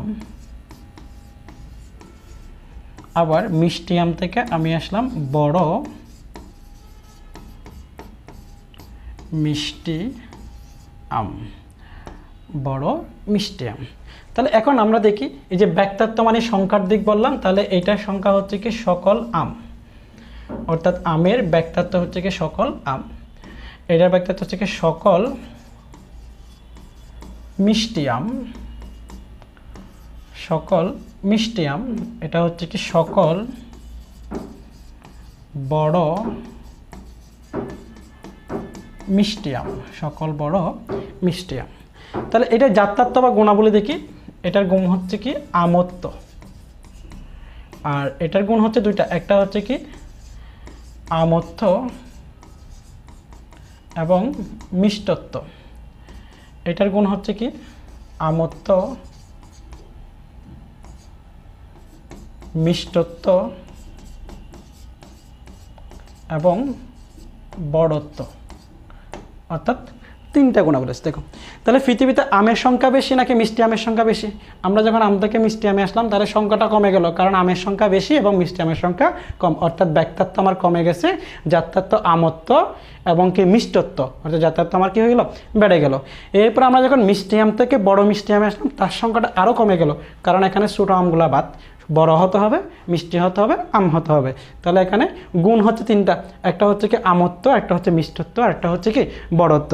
ঠিক এভাবে করে হচ্ছে আমার কোয়েশ্চেনটা আসতে পারে, এইটাও দিয়ে আসতে পারে, জীব, মানুষ, সৎ মানুষ দিয়ে আসতে পারে, অথবা ক দিয়ে দেখে দিতে পারে, যেমন ক প্লাস ক যোগ গ, আবার হচ্ছে চ বর্গীয় জ, এগুলো দিয়ে আসতে পারে। তখন তোমাকে বলে দিবে কোনগুলাকে গুণ বোঝাচ্ছে, কোনগুলাকে সংখ্যা বোঝানো হচ্ছে। আবার এটা দিতে পারে যেমন বাংলাদেশি, তারপর হচ্ছে কি শিক্ষিত বাংলাদেশি, সুনাগরিক শিক্ষিত বাংলাদেশি। যেমন বাংলাদেশের জনসংখ্যা হচ্ছে কত বর্তমানে, 17 কোটি। তো আমি যদি বলি শিক্ষিত বাংলাদেশি, তাহলে সেটা হচ্ছে কত, 15 কোটি বা 13 কোটি। আবার শিক্ষিত সুনাগরিক বাংলাদেশি, তখন 9 কোটি বা 10 কোটি। অর্থাৎ আমার যখন গুণ বাড়তেছে সংখ্যাটা তখন কমতেছে। এভাবে করে কোয়েশ্চনটা আসে। এটাকে বলা হচ্ছে কি পদের জাতত্ব এবং ব্যাক্তাত্ব। সো এখন আমরা দেখলাম পদের জাতত্ব ব্যাক্তাত্ব, এটা বিপরীতমুখী সম্পর্কে, এটা কিভাবে অর্থাৎ কোনটা কমে কোনটা বাড়ে। তবে হ্যাঁ, এটার একটা সীমাবদ্ধতা আছে, অর্থাৎ কোন জায়গার ক্ষেত্রে এই জিনিসটা প্রযোজ্য হয় না, এটাকে আমরা বলি সীমাবদ্ধতা। এটা তোমাদের জাতত্ব ব্যাক্তার 4 নম্বর কোয়েশ্চেন আসতে পারে, অর্থাৎ কোথায় কোথায় প্রযোজ্য নয়। এই যে বিপরীতক্রম নিয়মটা, যেমন যেগুলো এভাবে করে সাজানো যায় না, অর্থাৎ জাতি উপজাতির মধ্যে সাজানো যায় না, সেখানে জাতত্ব ব্যাক্তার এই নিয়মটা প্রযোজ্য হবে না। আবার যেগুলোর কোনো জাতত্ব নাই বা ব্যাক্তাত্ব নাই, সেখানে এগুলো প্রযোজ্য হবে না। তারপর হচ্ছে কি কিছু কিছু ক্ষেত্রে আমার জাতত্ব বাড়লেও যেমন ব্যাক্তাত্ব বাড়ে না, আবার ব্যাক্তাত্ব বাড়লেও জাতত্ব বাড়ে না। যেমন আমরা জানি যে কি এই মহাবিশ্বে গ্রহের সংখ্যা হচ্ছে কয়টা, 8টা। মহাবিশ্বে গ্রহের সংখ্যা হচ্ছে কয়টি, 8টি। এখন গ্রহ যদি 8 থেকে বেড়ে 11টা হয়ে যায়, তখন কিন্তু মহাবিশ্বটা আয়তনে বাড়বে না, অর্থাৎ সংখ্যাটা বাড়লো, গুণটা বাড়তেছে না। আবার আমরা মনে করি একটা যদি কমলা খাই, তাহলে আমি যে স্বাদটা পাবো, অর্থাৎ কমলা খেলে আমি কমলার স্বাদই পাবো, কারণ কমলার জাতত্ব হচ্ছে কি কমলাত্ব, বা আপেলের জাতত্ব হচ্ছে কি আপেলত্ব। একটা কমলা খেলে আমি যে স্বাদটা পাবো, আমি যদি 12টা কমলা খাই তাহলে একই স্বাদটা পাবো, অর্থাৎ আমার এখানে 1 থেকে বেড়ে 12 হয়ে গেল, কিন্তু জাতত্বটা বাড়ছে না। তারপর আরেকটা কথা হচ্ছে কি, আমরা এখানে জানি কি H2O, অর্থাৎ যেটাকে আমরা বলি কি ফানি। তাহলে ফানির মধ্যে আমার কি আছে, হাইড্রোজেন আছে এবং অক্সিজেন আছে। সো এখন আমরা ফানির মধ্যে যদি নতুন একটা উপাদান পাওয়া যায়, হাইড্রোজেন এবং অক্সিজেন যদি নতুন একটা উপাদানে পাওয়া যায়, তাহলে ফানি থেকে যাবে, অর্থাৎ এখানে কোনো কিছু অর্থাৎ কি ফানির পরিমাণটা বাড়তেছে না। সো এখানে কি হবে না, জাতত্ব ব্যাক্তার এই নিয়মটা প্রযোজ্য হবে না। আবার এই নিয়মটা কি নয়, অর্থাৎ গণিতের মতো নয়, এখানে কতটুকু জাতত্ব ব্যাক্তাত্ব কমবে, কতটুকু জাতত্ব বাড়বে, এই নিয়মটা প্রযোজ্য নয়। তাহলে আমরা এখন এভাবে বাড়তেছে, উল্টা দিকে গেলে আমার কি ব্যাক্তাত্বটা জাতত্ব কমবে, ওইটা কমবে, তারপর হচ্ছে কি এটা বাড়বে। তাহলে এখান থেকে একটা কোয়েশ্চেন পরীক্ষাতে আমার আসতে পারে। এরপর আমরা দেখি পদের ব্যাপ্যতা। তাহলে ব্যাপ্যতা পড়ার জন্য আমার যুক্তিবাক্য লাগবে। যেমন যুক্তিবাক্যকে আমরা বিভিন্নভাবে ভাগ করছি, যেমন গুণ অনুসারে ভাগ করছি, পরিমাণ অনুসারে ভাগ করছি। গুণ অনুসারে যুক্তিবাক্য হচ্ছে 2 প্রকার, পরিমাণ অনুসারে বাক্য হচ্ছে 2 প্রকার। আবার হচ্ছে কি তাৎপর্য অনুসারে ভাগ করছি, যেমন বিশেষ যুক্তিবাক্য, বিশ্লেষক এবং সংশ্লেষক। তারপর হচ্ছে গুণ অনুসারে সদর্থক এবং নয়ার্থক, পরিমাণ অনুসারে হচ্ছে বিশেষ এবং কি সার্বিক, এভাবে ভাগ করছি। সো এখন তার মধ্যে এই যে সংশ্লেষক যুক্তিবাক্য এবং বিশ্লেষক যুক্তিবাক্য দুটা খুবই ইম্পর্টেন্ট, এটা একটু দেখবা।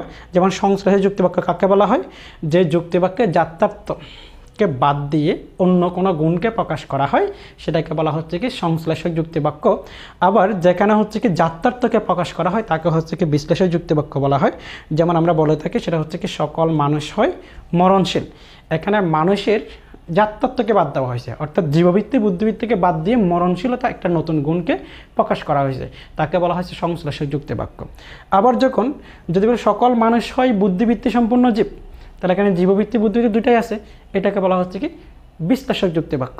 সো এখানে যুক্তি বাক্য বলতে আমরা যে 4 ধরনের যুক্তি বাক্যের কথা বললাম, একটা হচ্ছে কি গুণ এবং পরিমাণ অনুসারে, অর্থাৎ এই 4টা যুক্তি বাক্য এ, ই, আই এবং ও, অর্থাৎ এ, ই, আই, ও, এই 4টা যুক্তি বাক্য অর্থাৎ গুণ এবং পরিমাণ অনুসারে একসাথে 4 ভাগে ভাগ করা হয়েছে। এই বাক্যকে আমরা বলি সার্বিক সদর্থক, সার্বিক নয়ার্থক, বিশেষ সদর্থক এবং বিশেষ নয়ার্থক। অর্থাৎ গুণ অনুসারে সদর্থক, পরিমাণ অনুসারে হচ্ছে সার্বিক, আবার এটা পরিমাণ অনুসারে সার্বিক, গুণ অনুসারে নয়ার্থক, পরিমাণ অনুসারে হচ্ছে বিশেষ, গুণ অনুসারে হচ্ছে কি সদর্থক, পরিমাণ অনুসারে বিশেষ, গুণ অনুসারে হচ্ছে কি নয়ার্থক যুক্তিবাক্য। সো এই 4টা যুক্তিবাক্য আমার ব্যাপ্যতা জিনিসটা আলোচনা করতে গেলে এই 4টা যুক্তিবাক্যটা আমার লাগবে। সো এখন আমরা দেখি এই যে পদের ব্যাপ্যতা। তাহলে ব্যাপ্যতা কি? ব্যাপ্যতা মানে হচ্ছে ব্যক্তাত্বের প্রকাশ, অর্থাৎ ব্যক্তাত্বকে কবে প্রকাশ করা যায়? 2 ভাগে প্রকাশ করা যায়, একটা হচ্ছে আংশিক ব্যক্তাত্ব আর একটা হচ্ছে কি সম্পূর্ণ ব্যক্তাত্ব। যেমন আমি যদি বলি সকল ফুল হয় সুন্দর, তাহলে সবগুলো ফুলের কথা বলা হচ্ছে। আবার যদি বলি কিছু ফুল হয় লাল, তাহলে এখানে কিছু ফুলকে বোঝানো হচ্ছে। অর্থাৎ ব্যক্তাত্বের আংশিককে প্রকাশ করা হয় এবং সম্পূর্ণটাকে প্রকাশ করা হয়। আংশিক ব্যক্তাত্বকে যদি আমি প্রকাশ করি তখন সেটা হচ্ছে কি অব্যাপ্য, এবং সম্পূর্ণ ব্যক্তাত্বকে যদি আমি প্রকাশ করি সেটা হচ্ছে কি ব্যাপ্য। তাহলে আমার ব্যাপ্যতা কত প্রকার? সেটা হচ্ছে 2 প্রকার, একটা হচ্ছে কি আংশিক ব্যক্ত অর্থাৎ ব্যাপ্য, একটা হচ্ছে কি অব্যাপ্য। আংশিককে প্রকাশ করলে অব্যাপ্য, সম্পূর্ণটাকে প্রকাশ করলে সেটা হচ্ছে কি ব্যাপ্য। তাহলে এখন ব্যাপ্যতার 2টা নিয়ম আছে। এখন আমরা নিয়মগুলো একটু দেখি। একটা হচ্ছে উদ্দেশ্য পদের ক্ষেত্রে, একটা হচ্ছে কি বিধেয় পদের ক্ষেত্রে। অর্থাৎ ব্যাপ্যতার নিয়ম একটা হচ্ছে উদ্দেশ্য পদের ক্ষেত্রে, একটা হচ্ছে কি বিধেয় পদের ক্ষেত্রে। তাহলে আমরা একটু দেখি। উদ্দেশ্য পদের ক্ষেত্রে আমরা লিখলাম ব্যাপ্য, এটা হচ্ছে কি অব্যাপ্য। যেমন দেখো উদ্দেশ্য পদের ক্ষেত্রে সার্বিক যুক্তিবাক্যের উদ্দেশ্যপদ ব্যাপ্য। তাহলে আমার সার্বিক যুক্তিবাক্য হচ্ছে 2টা, একটা হচ্ছে এ বাক্য, একটা হচ্ছে কি ই বাক্য। তাহলে সার্বিক যুক্তিবাক্যের উদ্দেশ্যপদ ব্যাপ্য। তাহলে বিশেষ যুক্তিবাক্যের উদ্দেশ্যপদ হচ্ছে কি অব্যাপ্য।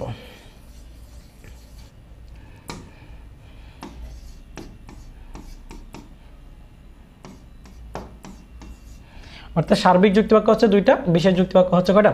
2টা। তাহলে সার্বিক যুক্তিবাক্যের উদ্দেশ্যপদ ব্যাপ্য, বিশেষ যুক্তিবাক্যের উদ্দেশ্যপদ হচ্ছে কি অব্যাপ্য। তাহলে বিশেষ যুক্তিবাক্য হচ্ছে 2টা, একটা হচ্ছে আই, একটা হচ্ছে কি ও। এরপরে দ্বিতীয় নিয়ম যেটা আছে সেটা হচ্ছে কি আমার বিধেয় পদের ক্ষেত্রে। যেমন বিধেয় পদের ক্ষেত্রে আমরা দেখি নয়ার্থক যুক্তিবাক্য। তাহলে আমার নয়ার্থক বাক্য হচ্ছে 2টা, একটা হচ্ছে ই এবং একটা হচ্ছে কি ও।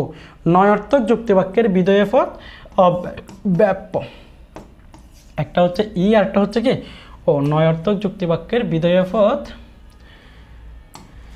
নয়ার্থক যুক্তিবাক্যের বিধেয় পদ হচ্ছে কি ব্যাপ্য, এবং সদর্থক যুক্তিবাক্য হচ্ছে কয়টা? 2টা। এই 2টার বিধেয় পদ হচ্ছে কি অব্যাপ্য। তাহলে আমি কি পেলাম? এ বাক্যের উদ্দেশ্য, এ বাক্যের বিধেয়, আই বাক্যের উদ্দেশ্য বিধেয়, ও বাক্যের উদ্দেশ্য বিধেয়, ই বাক্যের উদ্দেশ্য এবং বিধেয়। তাহলে এখন আমরা এখান থেকে লিখি, যেমন এ বাক্যের উদ্দেশ্য পদ ব্যাপ্য, বিধেয় পদ অব্যাপ্য। অর্থাৎ এ এস, এস মানে হচ্ছে কি সাবজেক্ট, এস মানে হচ্ছে কি সাবজেক্ট। এ বাক্যের উদ্দেশ্য পদটাই ব্যাপ্য, এবং ই বাক্যের উদ্দেশ্য পদ ব্যাপ্য এবং বিধেয় পদটা হচ্ছে কি ব্যাপ্য। তাহলে ই ফর বি, বি মানে হচ্ছে কি বোঝ, বি মানে হচ্ছে কি বোঝ। অর্থাৎ 2টা পদে ব্যাপ্য, উদ্দেশ্য পদে ব্যাপ্য, বিধেয় পদ ব্যাপ্য। এরপর আমরা আসি আই বাক্যের ক্ষেত্রে। যেমন আমরা দেখি আই, আই ফর হচ্ছে কি নান, আই ফর নান। যেমন দেখো আইতে হচ্ছে কি উদ্দেশ্য পদ অব্যাপ্য, বিধেয় পদ হচ্ছে কি অব্যাপ্য, অর্থাৎ আই ফর নান, অর্থাৎ কোনো পদই ব্যাপ্য নয়। তারপর আমরা আসি উ বাক্য। উ বাক্যের উদ্দেশ্য পদ অব্যাপ্য, বিধেয় পদ ব্যাপ্য। তাহলে হচ্ছে কি উপর পি, পি মানে হচ্ছে কি প্রিডিকেট, পি মানে হচ্ছে কি প্রিডিকেট। অর্থাৎ এটাকে বলা হচ্ছে কি অ্যাসিভেন অফ। এটা হচ্ছে সুইন বার্নের একটা বিখ্যাত সূত্র। তাহলে ব্যাপ্যতার সূত্র হচ্ছে কোনটা? ASEVIN-OP। অর্থাৎ এ বাক্যের উদ্দেশ্য পদ ব্যাপ্য, ই বাক্যের 2টা পদ ব্যাপ্য, তারপর হচ্ছে আই বাক্যের কোনোটা ব্যাপ্য নয়, উ বাক্যের হচ্ছে কি বিধেয় পদটাই ব্যাপ্য। ঠিক তোমাদের কিন্তু পরীক্ষাতে কোয়েশ্চেনটা এভাবে আসবে না। কোয়েশ্চেনটা তোমার ওই যে বিভিন্ন ধরনের ত্রিভুজ বা চতুর্ভুজ এভাবে দিয়ে কোয়েশ্চেনটা আসতে পারে। অর্থাৎ উদ্দীপকটা এভাবে, যেমন এটা 2 নম্বর উদ্দীপক আর এটা হচ্ছে কি 1 নম্বর উদ্দীপক। তাহলে এখানে ব্লার করে দেওয়া আছে আর এখানে 2টা ব্লার করে দেওয়া আছে। সো এভাবে করে বাকি পদগুলো দিবে। যেমন 3 নম্বর উদ্দীপকে দিতে পারে কি দুইটাই হচ্ছে কি খালি। তারপর হচ্ছে কি যেমন দেখো এখানে এটা হচ্ছে উদ্দেশ্যপদ, এটা বিধেয়পদ, উদ্দেশ্যপদ বিধেয়পদ, উদ্দেশ্যপদ বিধেয়পদ। তাহলে এখানে দেখো উদ্দেশ্যপদটাই ব্যাপ্য, যেটা ব্লার করে দেওয়া আছে সেটা হচ্ছে ব্যাপ্য, আর যেটা খালি আছে সেটা হচ্ছে কি অব্যাপ্য। তাহলে উদ্দেশ্যপদ ব্যাপ্য, বিধেয় অব্যাপ্য, তাহলে সেটা হচ্ছে কোন বাক্য? এই বাক্য। তাহলে এখানে দুইটাই হচ্ছে কি ব্যাপ্য, তাহলে এটা কি বাক্য? ই বাক্য। তাহলে পরীক্ষাতে আসতে পারে যে 1 নাম্বার চিত্র দ্বারা কোন বাক্যকে নির্দেশ করা হয়েছে তার বৈশিষ্ট্য আলোচনা করো, তখন আমাকে কি করতে হবে? ওই যে এ বাক্যের বৈশিষ্ট্যগুলো লিখতে হবে। তারপর হচ্ছে কি 2 নাম্বার চিত্র দ্বারা কোন বাক্যকে নির্দেশ করে, তাহলে সেটা লিখতে হবে। তারপরে এখানে যদি এরকম থাকে 3 নাম্বার চিত্র দ্বারা কোন বাক্যকে নির্দেশ করা হয়েছে, তাহলে এটা ও বাক্যকে নির্দেশ করা হয়েছে। তাহলে এবং এই যে দুইটা বাক্যের মধ্যে পার্থক্য আলোচনা করতে বলে, অর্থাৎ 1 নাম্বার এবং 3 নাম্বারের মধ্যে, তাহলে আমি কেউ লিখবো 1 নাম্বার চিত্র দ্বারা এ বাক্যকে নির্দেশ করা হয়েছে, এ বাক্য হচ্ছে সার্বিক সদর্থক যুক্তি বাক্য। 3 নাম্বার দ্বারা ও বাক্যকে নির্দেশ করা হয়েছে, এটা বিশেষ নয়ার্থক যুক্তি বাক্য। তারপরে এই দুটোর মধ্যে পার্থক্যটা আলোচনা করব এবং ওখানে আমরা সিকিউ কোয়েশ্চেনগুলো অ্যান্সার করব। তাহলে আমার মোস্ট গুরুত্বপূর্ণ একটা চ্যাপ্টার, 3য় চ্যাপ্টার, তাহলে সেটা আমাদের এখানে শেষ। আমরা এর পরেরটা দেখি 4th অধ্যায়। আমরা জানি যে কি আমাদের 4th অধ্যায় কী আছে? 4th অধ্যায় হচ্ছে কি বিধেয়ক। তো এখানে যে জ্ঞানমূলক প্রশ্নগুলো আছে, যেমন বিধেয়ক কী, বিধেয়ক কত প্রকার, নয়ার্থক যুক্তিবাক্যে বিধেয়ক থাকে না কেন। এখন দেখো বিধেয়ককে আমরা জানি বিধেয়ক হচ্ছে একটা সম্পর্ক, বিধেয়ক হচ্ছে এক ধরনের সম্পর্ক। কার সাথে সম্পর্ক? যেমন দেখো সকল কবুতর হয়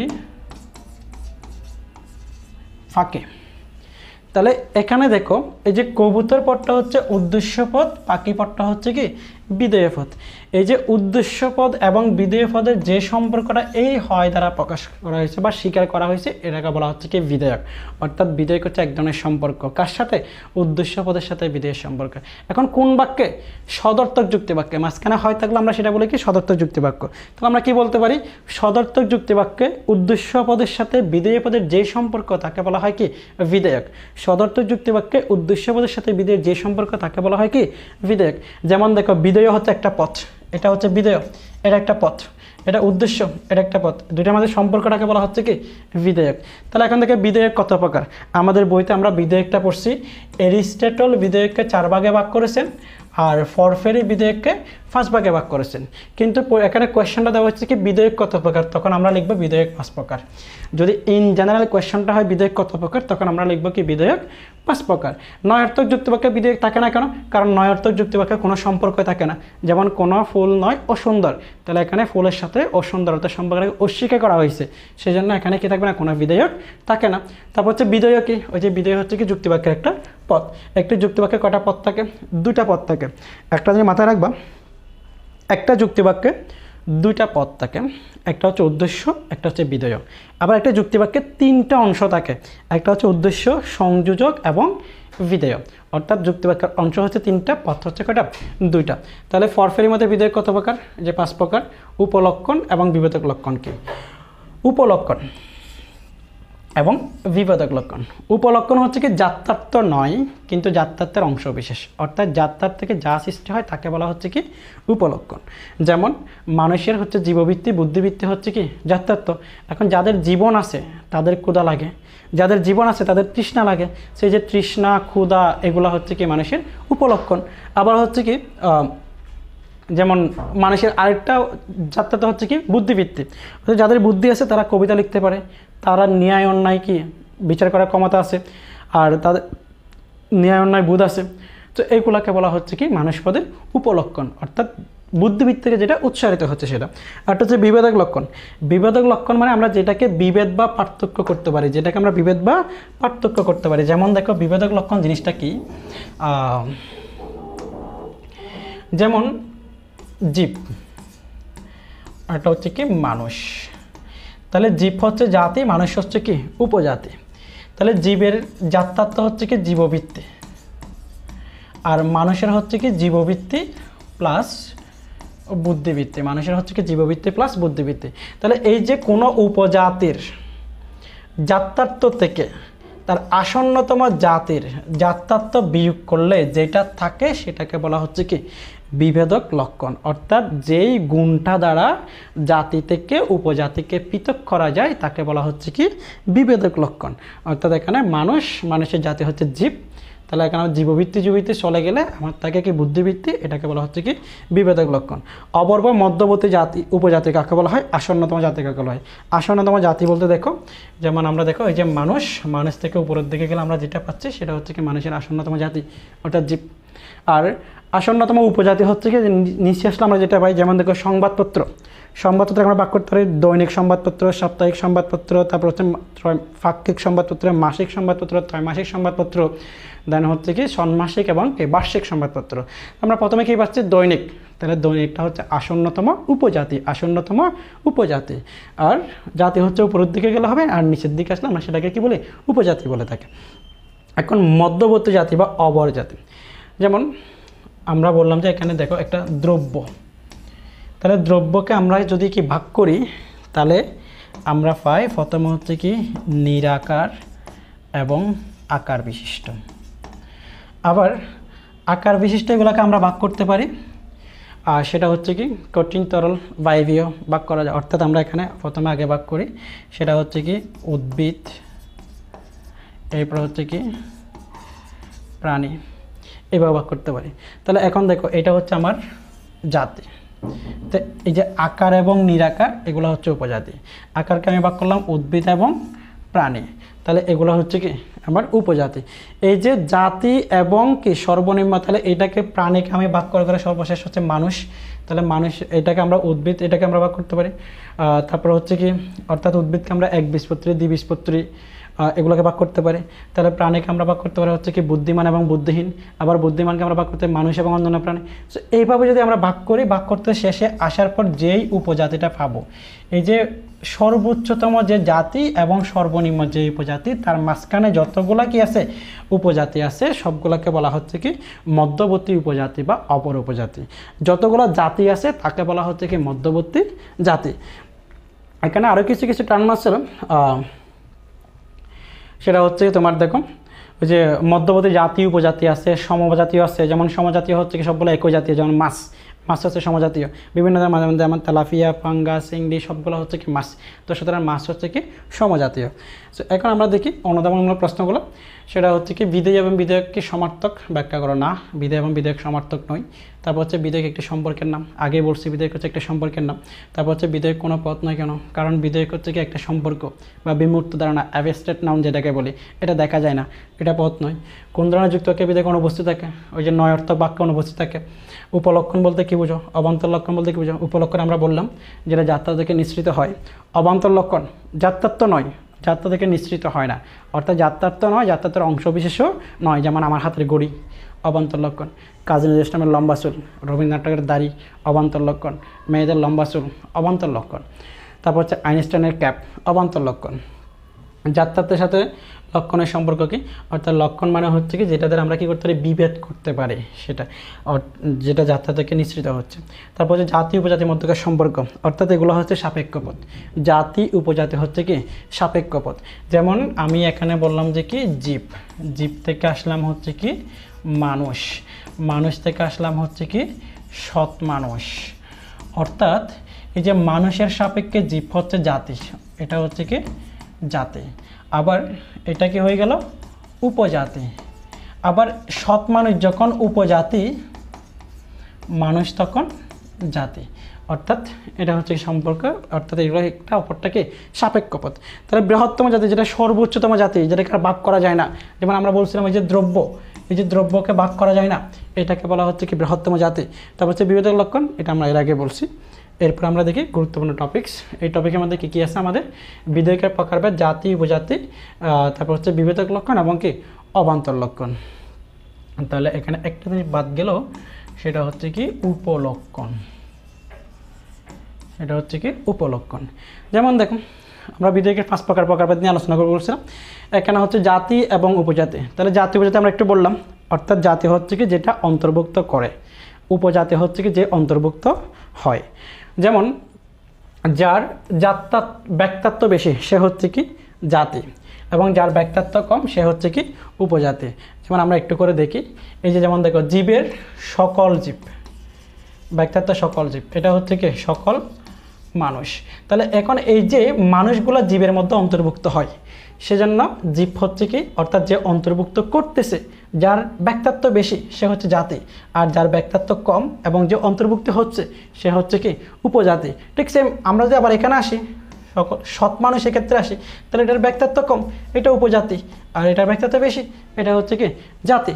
তাহলে জাতি এবং উপজাতি জিনিসটা বোঝা গেল। এরপর হচ্ছে কি বিভেদক লক্ষণ, অর্থাৎ আমরা আগে বলছিলাম বিভেদক লক্ষণ হচ্ছে কোনটা, যেটাকে আমরা বিভেদ করতে পারি, অর্থাৎ জাতির জাততত্ত্ব উপজাতির জাততত্ত্বকে জাতির জাততত্ত্ব বিয়োগ করলে যেটা পাওয়া যায় সেটাকে বলা হচ্ছে কি বিভেদক লক্ষণ। এরপর হচ্ছে কি অবান্তর লক্ষণ, যার একটা হচ্ছে উপলক্ষণ।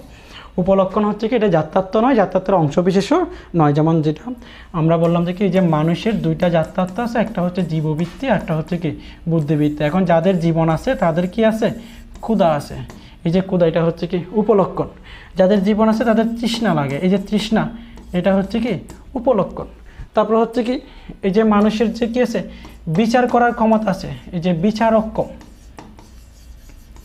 বিচারক্ষম এটা হচ্ছে কি উপলক্ষণ, অর্থাৎ যেটা যাত্রা থেকে নিঃসৃত হচ্ছে। অবান্তর লক্ষণ হচ্ছে কি যাত্রা থেকে নিঃসৃত হয় না। অবান্তর লক্ষণ আমরা প্রথমে দুই ভাগে ভাগ করতে পারি, একটা হচ্ছে কি শ্রেণীগত দিক থেকে, একটা হচ্ছে কি স্থায়িত্বের দিক থেকে। এখন শ্রেণীগত দিক থেকে আবার দুই প্রকার, স্থায়িত্ব দিক থেকে দুই প্রকার হয়, অর্থাৎ একটা হচ্ছে বিচ্ছেদ্য, একটা হচ্ছে কি অবিচ্ছেদ্য। শ্রেণীগত দিক থেকে হচ্ছে কি একটা হচ্ছে কি ব্যক্তিত্বের দিক থেকে, একটা হচ্ছে কি স্থায়িত্বের দিক থেকে। ব্যক্তিত্বের দিক থেকে দুই প্রকার হয়, একটা হচ্ছে শ্রেণীগত, একটা হচ্ছে ব্যক্তিগত। স্থায়িত্বের দিক থেকে দুই প্রকার হয়, একটা হচ্ছে বিচ্ছেদ্য, একটা হচ্ছে কি অবিচ্ছেদ্য। অর্থাৎ আমরা এখানে দেখাইতে পারি সেটা হচ্ছে কি বিচ্ছেদ্য অবান্তর লক্ষণ এবং অবিচ্ছেদ্য অবান্তর লক্ষণ। আবার হচ্ছে কি একটা ব্যক্তিগত, একটা হচ্ছে কি শ্রেণীগত। তাহলে এখন আমরা অবান্তর লক্ষণটা টোটাল চার ভাগে ভাগ করতে পারি। একটা হচ্ছে ব্যক্তিগত বিচ্ছেদ্য, ব্যক্তিগত অবিচ্ছেদ্য, শ্রেণীগত বিচ্ছেদ্য, শ্রেণীগত অবিচ্ছেদ্য। যেমন ব্যক্তিগত বিচ্ছেদ্য, যেটা ব্যক্তি থেকে বিচ্ছেদ করা যায়, যেমন আমার হাতের ঘড়ি, অর্থাৎ খুলে ফেললে নাই, বিচ্ছেদ করা যাবে। তারপর হচ্ছে কি কাজী নজরুল ইসলামের লম্বা চুল, রবীন্দ্রনাথ ঠাকুরের দাড়ি, আইনস্টাইনের ক্যাপ, ব্যক্তি থেকে বিচ্ছেদ করা যায়, এটাকে বলা হচ্ছে ব্যক্তিগত বিচ্ছেদ্য অবান্তর লক্ষণ। এরপর হচ্ছে কি ব্যক্তিগত অবিচ্ছেদ্য অবান্তর লক্ষণ, যেটা ব্যক্তিকে বিচ্ছেদ করা যায় না, যেমন আমার জন্ম তারিখ, কাজী নজরুলের জন্ম তারিখ, রবীন্দ্রনাথ ঠাকুরের জন্ম তারিখ। তারপর শ্রেণীগত বিচ্ছেদ, যেটা শ্রেণী থেকে বিচ্ছেদ করা যায়, যেমন আমরা যদি বলি সকল গরু হয় চতুষ্পদ, অর্থাৎ এই যে গরু থেকে চার পাটা বিচ্ছেদ করা যায় না, গরু হচ্ছে একটা শ্রেণী, এটা হচ্ছে শ্রেণীগত অবিচ্ছেদ্য। আবার যদি বলি কিছু গরু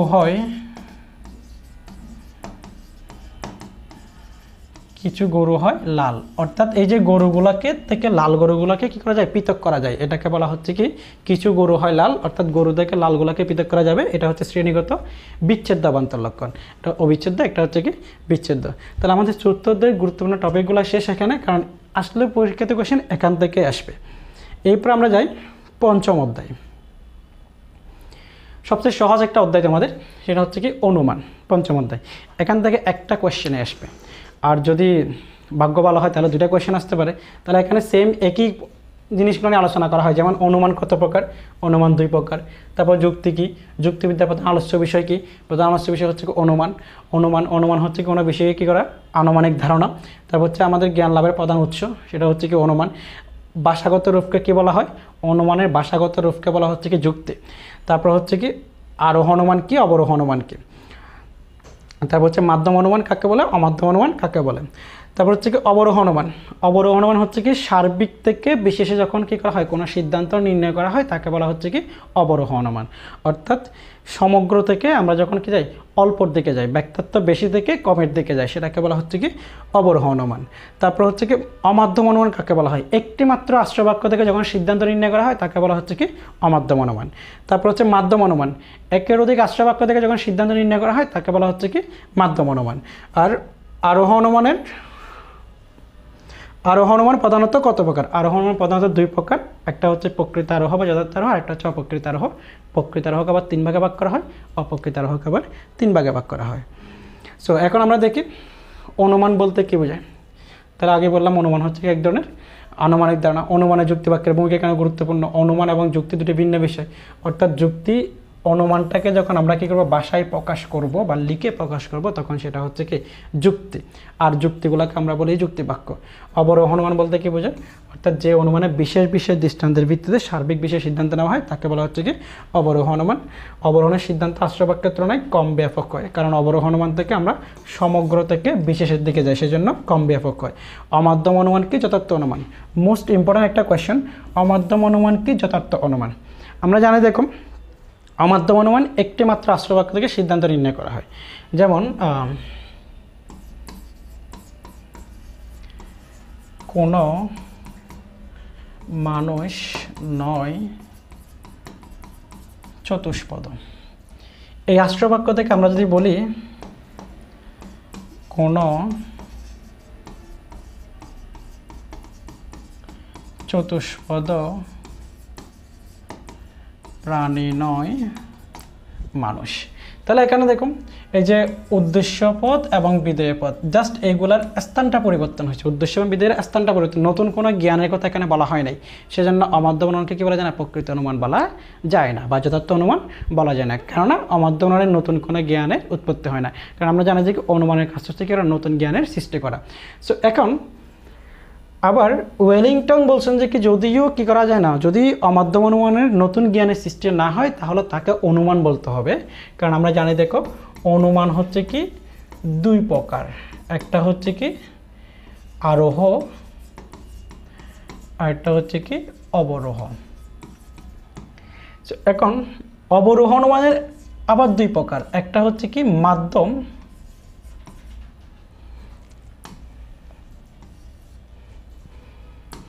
অবরোহ অনুমান দুই প্রকার, একটা হচ্ছে কি মাধ্যম অনুমান আর একটা হচ্ছে কি অমাধ্যম অনুমান।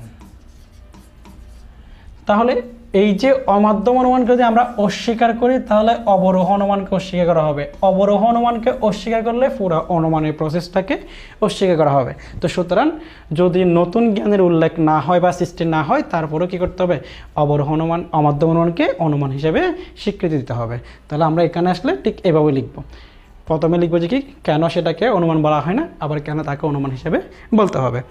তারপর অনুমানের বস্তুগত সত্যতা কেন গুরুত্বপূর্ণ? কারণ অনুমান দুইটা সত্য নিয়ে আলোচনা করে, একটা হচ্ছে বস্তুগত সত্য, একটা হচ্ছে আকারগত সত্য অর্থাৎ বাস্তব সত্য, সেজন্য দুইটার দরকার আছে। এখন আমরা গুরুত্বপূর্ণ টপিকটা দেখি, অর্থাৎ এই চ্যাপ্টারে আমরা সম্পূর্ণ অধ্যায়গুলো দেখব, অর্থাৎ সম্পূর্ণ টপিক্সটা বলতে আমরা একটু করে ধারণা দিই তোমাদের। অনুমান, আরোহ এবং অবরোহ, অর্থাৎ আমরা জানি যে আরোহ অনুমান কোনটা? যেখানে হচ্ছে বিশেষ বিশেষ দৃষ্টান্তের ভিত্তিতে সার্বিক বিষয়ে সিদ্ধান্ত নেওয়া হয়, অর্থাৎ বিশেষ থেকে সার্বিকের দিকে যাওয়া হয়। আর অবরোহ হচ্ছে কি সার্বিক থেকে সার্বিক অথবা সার্বিক থেকে বিশেষের দিকে যাওয়া হয়। যেমন আমরা এখানে বলতে পারি জবা হয় সুন্দর,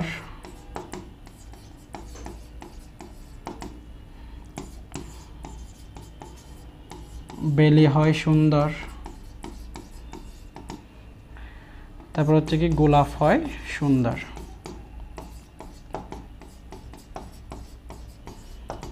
সুতরাং সকল ফুল হয়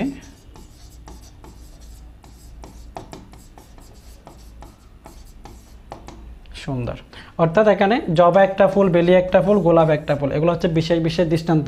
এখান থেকে আমরা তিনটা দেখে বললাম যে কি সকল ফুল হয় সুন্দর, এটাকে বলা হচ্ছে কি আরোহ অনুমান। এখানে কি আছে দেখো, এই অনুমানের যুক্তি বাক্যগুলো সবগুলা হচ্ছে কি সংশ্লেষের যুক্তি বাক্য। আবার এখানে হচ্ছে কি আশ্রয় বাক্যগুলোর ব্যাখ্যাত্ব হচ্ছে কি কম, সিদ্ধান্তের ব্যাখ্যাত্ব হচ্ছে কি বেশি। আবার এখানে আমরা জবা, বেলি, গোলাপ তিনটা ফুলকে দেখলাম, এগুলো ছাড়া দুনিয়াতে আরও অনেকগুলো ফুল আছে, এগুলোকে আমরা দেখি নাই। তো সুতরাং এখানে তিনটার উপর ভিত্তি করে সমগ্র ফুল সম্পর্কে আমরা একটা দিলাম, একটা ধারণা দিলাম। অর্থাৎ এখানে একটা কি আছে, লম্প আছে, আরোহমূলক লম্প আছে, এটাকে বলা হচ্ছে কি আরোহ অনুমান। আমরা সেম একটা অবরোহণ উদাহরণ দেখি, যেমন দেখো সকল ফুল হয় সুন্দর,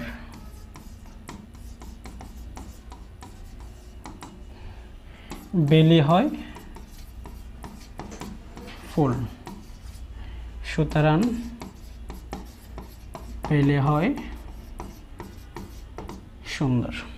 সো এখন দেখুন এই যে সকল ফুল থেকে আমরা জাস্ট বেলি একটা ফুলের দিকে আসলাম, এটাকে বলা হচ্ছে কি অবরোহ অনুমান। যেমন এখানে হচ্ছে কি আশ্রয় বাক্যের ব্যক্তিত্ব বেশি, সিদ্ধান্তের ব্যক্তিত্ব কম, আর এখানে কোনো কিনা লম্প নয়। এখানে হচ্ছে কি অর্থাৎ জানা বিষয়ের উপর ভিত্তি করে আমরা অজানা বিষয়ের উপরে কী করছি, জ্ঞান অর্জন করছি। অর্থাৎ সমগ্র থেকে আমরা বিশেষের দিকে আসছি বা অল্পর দিকে আসছি। আবার এখানে আরেকটা জিনিস হচ্ছে কি সার্বিক থেকে সার্বিকের দিকে যাওয়া হয়, সার্বিক থেকে সার্বিকের দিকে যাওয়া হয়। অর্থাৎ অবরোহণকে আমরা দুভাবে ভাগ করছিলাম, একটা হচ্ছে কি মাধ্যম এবং অমাধ্যম। যখন সার্বিক থেকে বিশেষের দিকে যাওয়া হবে সেটাকে বলা হচ্ছে কি মাধ্যম অনুমান, এবং সার্বিক থেকে সার্বিকের দিকে যখন যাওয়া হবে তাকে বলা হচ্ছে কি অমাধ্যম অনুমান। যেমন কোনো মানুষ নয় চতুষ্পদ এবং কোনো চতুষ্পদ প্রাণী নয় মানুষ। তো দেখে আমরা এই পরের অধ্যায়ে যাই, আমাদের ষষ্ঠ অধ্যায়। এই অধ্যায় থেকে তোমরা দুইটা কোয়েশ্চেন পাইতে পারো। আমরা আগে একটু দেখে নিই জ্ঞানমূলক প্রশ্নগুলো। যেমন অবরোহ অনুমান কী, অনুমান প্রধানত কত প্রকার, অমাধ্যম অনুমান কাকে বলে, মাধ্যম অনুমান কী। অর্থাৎ আমরা পঞ্চম অধ্যায়ে যেগুলো আলোচনা করছিলাম, ষষ্ঠ অধ্যায় হচ্ছে কি আমার মাধ্যম অর্থাৎ অবরোহ অনুমান দিয়ে শুরু, তার দুইটা প্রকার ভেদ, একটা হচ্ছে কি মাধ্যম, একটা হচ্ছে কি অমাধ্যম। আমরা বললাম যে মাধ্যম অনুমান কাকে বলা হয়, যেখানে একের অধিক আশ্রয় বাক্য থেকে সিদ্ধান্ত নেওয়া হয় তাকে বলা হচ্ছে কি মাধ্যম অনুমান। আর যেখানে একটি মাত্র আশ্রয় বাক্য থেকে সিদ্ধান্ত নেওয়া হয় তাকে বলা হচ্ছে কি অমাধ্যম অনুমান। এখান থেকে আমাদের গুরুত্বপূর্ণ বিষয় হচ্ছে আবর্তন কি এবং আবর্তনের নিয়ম কয়টি। আবর্তনের নিয়ম হচ্ছে 4টা। আর প্রতিবর্তন কি, প্রতিবর্তনের নিয়মও হচ্ছে কি 4টি, আবর্তনের নিয়মও হচ্ছে 4টি। আবর্তন হচ্ছে কি গুণকে অপরিবর্তিত রেখে উদ্দেশ্য এবং বিধেয় যখন কি স্থান পরিবর্তন করা হয় তাকে বলা হচ্ছে কি আবর্তন। যেমন আমরা একটু উদাহরণ দিয়ে দেখাই, সকল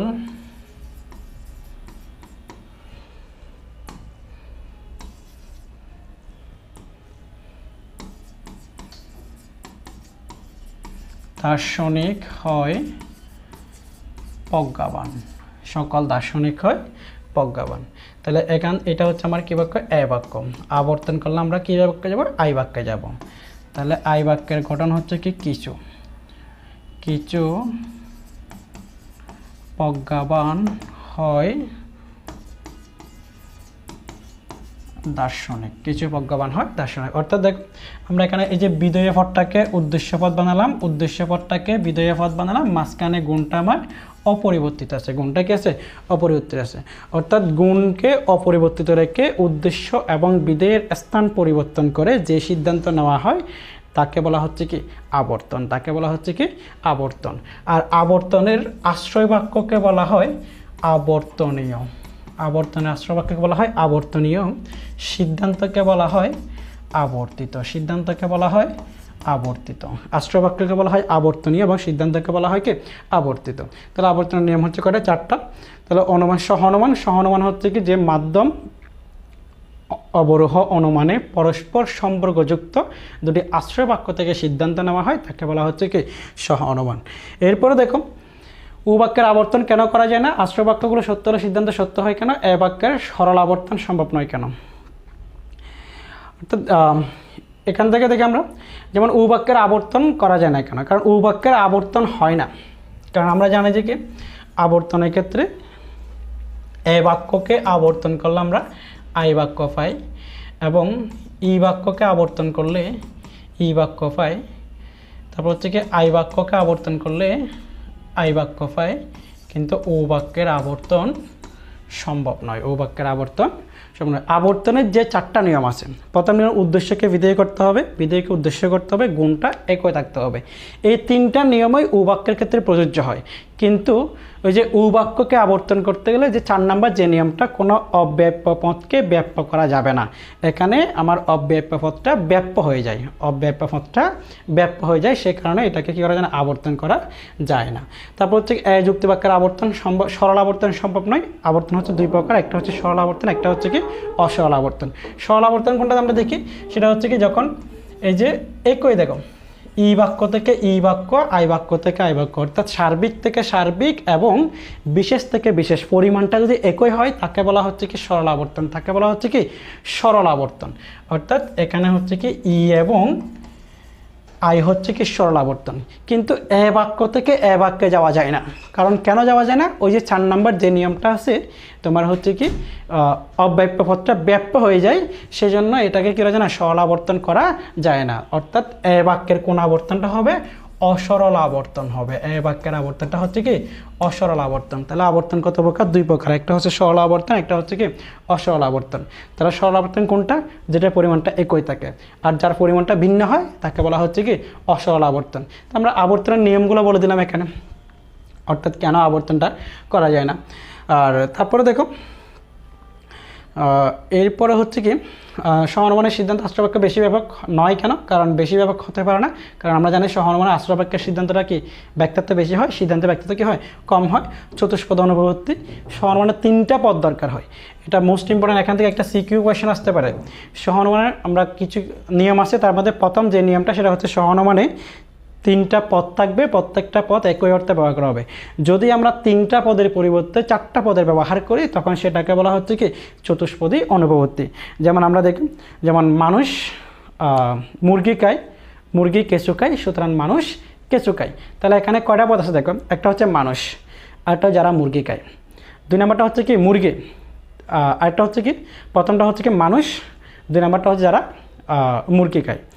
3 নম্বর পদটা হচ্ছে কি মুরগি, 4 নম্বর পদটা হচ্ছে কি যারা কেঁচু খায়। তো 4টা পদ হয়ে গেল, সুতরাং এটাকে বলা হচ্ছে কি চতুষ্পদী অনুপবর্তী, অর্থাৎ 4টা পদ, সেই জন্য এটাকে বলা হচ্ছে চতুষ্পদী অনুপবর্তী। কারণ আমার নিয়ম অনুসারে পদ কথা ছিল 3টা, সহানুমানে যখন অর্থাৎ 3-এর চেয়ে বেশি বা 4টা পদ হয় তখন সেটাকে বলা হচ্ছে চতুষ্পদী অনুপবর্তী। সহানুমান কাকে বলা হয়? পরস্পর সম্পর্কযুক্ত এক বা একাধিক যুক্তিবাক্যের মাধ্যমে যখন কি অর্থাৎ যে মাধ্যম অবরোহণ মানে পরস্পর সম্পর্কযুক্ত একাধিক আশ্রয়বাক্য থেকে সিদ্ধান্ত নির্ণয় করা হয় তাকে বলা হচ্ছে কি সহানুমান। কারণ সহানুমানের যুক্তিবাক্যগুলোর মধ্যে অবশ্যই কি থাকতে হবে? সম্পর্ক থাকতে হবে। এখন দেখো এখান থেকে আমার যে টপিকগুলো থেকে কোয়েশ্চেনটা আসবে এটা হচ্ছে কি যেমন আবর্তন, প্রতিবর্তন এবং সহানুমান। সো এখন আবর্তনটা আমরা প্রথমে বলছি, আবর্তন জিনিসটা হচ্ছে কি অর্থাৎ গুণকে অপরিবর্তিত রেখে উদ্দেশ্য এবং বিধেয়ের স্থান পরিবর্তনের মাধ্যমে যে সিদ্ধান্ত নেওয়া হয় তাকে বলা হচ্ছে কি আবর্তন। আবর্তনের 4টা নিয়ম আছে, একটা হচ্ছে কি উদ্দেশ্যকে বিধেয় করতে হবে, বিধেয়কে উদ্দেশ্য করতে হবে, তারপর হচ্ছে কি গুণটাকে একই রাখতে হবে, 4 নম্বর নিয়মটা হচ্ছে কি অব্যাপ্য কোনো পদকে ব্যাপ্য করা যাবে না। এটা আমরা এর আগে দেখালাম যে এই যে আবর্তনটা কিভাবে হয়, সেটা হচ্ছে কি আমরা এ বাক্যকে আবর্তন করলে আই পাই, ই বাক্য থেকে ই বাক্য, আই বাক্য থেকে আই বাক্য, ও বাক্যের আবর্তন সম্ভব নয়। এই দুইটাকে আমরা বলি যে কি সরল আবর্তন, অর্থাৎ দুইটার পরিমাণটা কি থাকবে? একই থাকবে, সেটাকে বলা হচ্ছে কি সরল আবর্তন। আবার যেখানে পরিমাণটা ভিন্ন হয় তাকে বলা হচ্ছে কি অসরল আবর্তন, তাকে বলা হচ্ছে কি অসরল আবর্তন। তাহলে আমরা এখান থেকে একটা কোয়েশ্চেন আমরা পেতে পারি, সরল আবর্তন এবং অসরল আবর্তন। আরেকটা হচ্ছে কি কেন ও বাক্যের আবর্তন সম্ভব হয় না। আবার যদি আমরা এ বাক্য থেকে এ বাক্যের আবর্তন যদি কি কখনো করে ফেলি, যেমন সকল দার্শনিক হয় প্রজ্ঞাবান, সুতরাং সকল প্রজ্ঞাবান হয় দার্শনিক, এইটা হচ্ছে কি অবৈধ সরল আবর্তন, অবৈধ সরল আবর্তন, অর্থাৎ এ বাক্য থেকে এ বাক্যের আবর্তনটা হয় না, যদি হয় সেটা হচ্ছে কি অবৈধ হবে। এরপর আছে প্রতিবর্তন। প্রতিবর্তনটা হচ্ছে সেম, এখানেও 4টা নিয়ম আছে প্রতিবর্তনের ক্ষেত্রে। আমরা একটা উদাহরণ দিই আগে।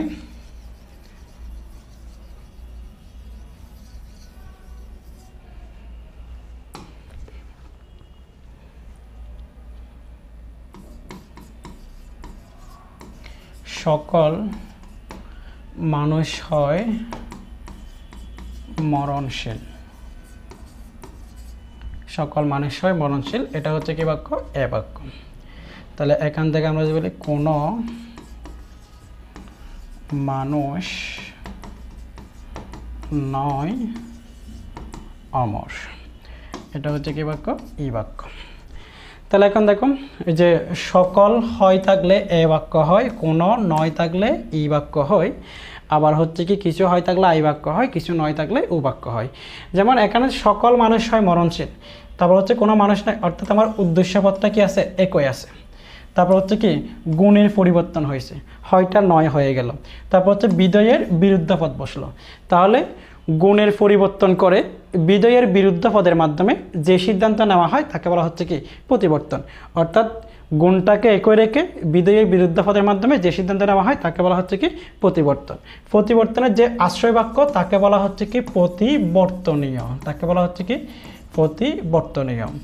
আর যেটা সিদ্ধান্ত তাকে বলা হচ্ছে কি প্রতিবর্তিত, প্রতিবর্তন। আশ্রয় বাক্যকে বলা হচ্ছে কি প্রতিবর্তনীয়, সিদ্ধান্তকে বলা হচ্ছে কি প্রতিবর্তিত। এখন 4টা বাক্য আমরা প্রতিবর্তন করি, যেমন আমার এ বাক্যকে প্রতিবর্তন করলে ই বাক্য পাওয়া যায়, এ বাক্যকে প্রতিবর্তন করলে ই বাক্য পাওয়া যায়। কারণ ওই যে গুণের পরিবর্তন হচ্ছে, পরিমাণটা একই থাকবে। যেমন এটা হচ্ছে সার্বিক, এটাও সার্বিক, মাঝখানে গুণটা কি হলো সার্বিক সদর্থক থেকে সার্বিক নয়ার্থক হলো। সেম বিপরীতভাবে ই বাক্যকে প্রতিবর্তন করলে এ বাক্য পাওয়া যায়। সেম আমরা এরপরে আরেকটা দেখি আই বাক্য। এটা হচ্ছে কি সার্বিক সদর্থক, আই বাক্য হচ্ছে কি আই বাক্য হচ্ছে কি বিশেষ সদর্থক, বিশেষ সদর্থক। এটাকে আমরা প্রতিবর্তন করলে উ বাক্য পাই, কারণ উ বাক্য হচ্ছে কি বিশেষ নয়ার্থক। আবার উ বাক্যকে প্রতিবর্তন করলে আমরা আই বাক্য পাই, কারণ এটা হচ্ছে বিশেষ নয়ার্থক থেকে বিশেষ সদর্থক। অর্থাৎ যেমন আমরা একটা উদাহরণ দেখাই, সেটা হচ্ছে উ বাক্যের ক্ষেত্রে।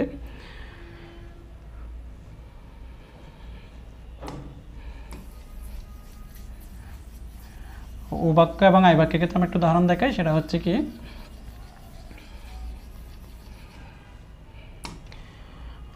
কিছু ফুল হয়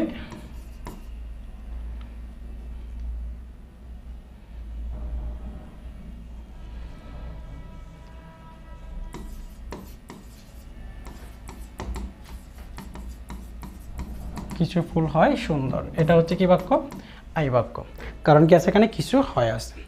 এটা যদি আমরা প্রতিবর্তন করি তাহলে আমার এই যে কিছু ফুল এটা ঠিক থাকবে উদ্দেশ্যপদ, কিছু ফুল হয় এটা নয় হয়ে যাবে, হয় এটা নয় হয়ে যাবে, নয়। এই যে সুন্দর একটা বিরুদ্ধ পদ বসবে, সুন্দরের বিরুদ্ধ পদ হচ্ছে কি অসুন্দর। তাহলে কিছু ফুল নয় অসুন্দর, এটাকে বলা হচ্ছে কি আমার প্রতিবর্তন। ঠিক সেম আমি যদি উল্টা ও বাক্য থেকে গেলে তাহলে কি বাক্য হয়ে যাবে আই বাক্য পাওয়া যাবে।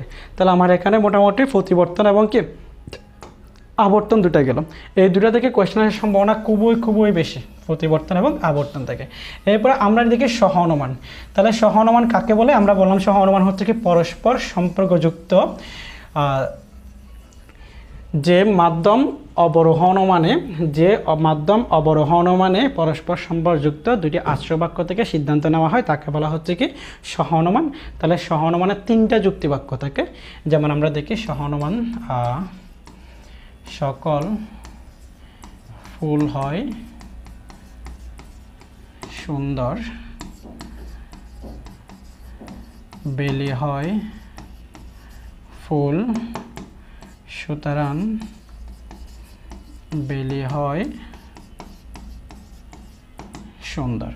অর্থাৎ সকল ফুল হয় সুন্দর, বেলি হয় ফুল, সুতরাং বেলি হয় সুন্দর। এখানে দেখুন 3টা যুক্তি বাক্য আছে এবং 3টা পদ, ফুল, সুন্দর, বেলি, 3টা পদ আছে।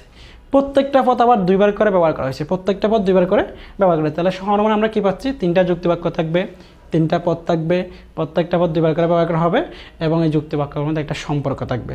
সম্পর্ক মিনস আমরা যদি এখানে বলি যেমন বেল হয় সুন্দর, তাহলে সেটা যেমন ওই যে ফুলের সাথে বেলের কোনো সম্পর্ক নাই, সুন্দরের সাথে বেলের কোনো সম্পর্ক নাই, তাহলে সেটা হবে না। তাহলে এখানে হচ্ছে কি বেলি হয় সুন্দর, তার সম্পর্কযুক্ত হতে হবে। আর সহ অনুমানের যুক্তি বাক্যগুলো সংশ্লেষক হতে হবে, এগুলো বিশ্লেষক যুক্তি বাক্য হবে না।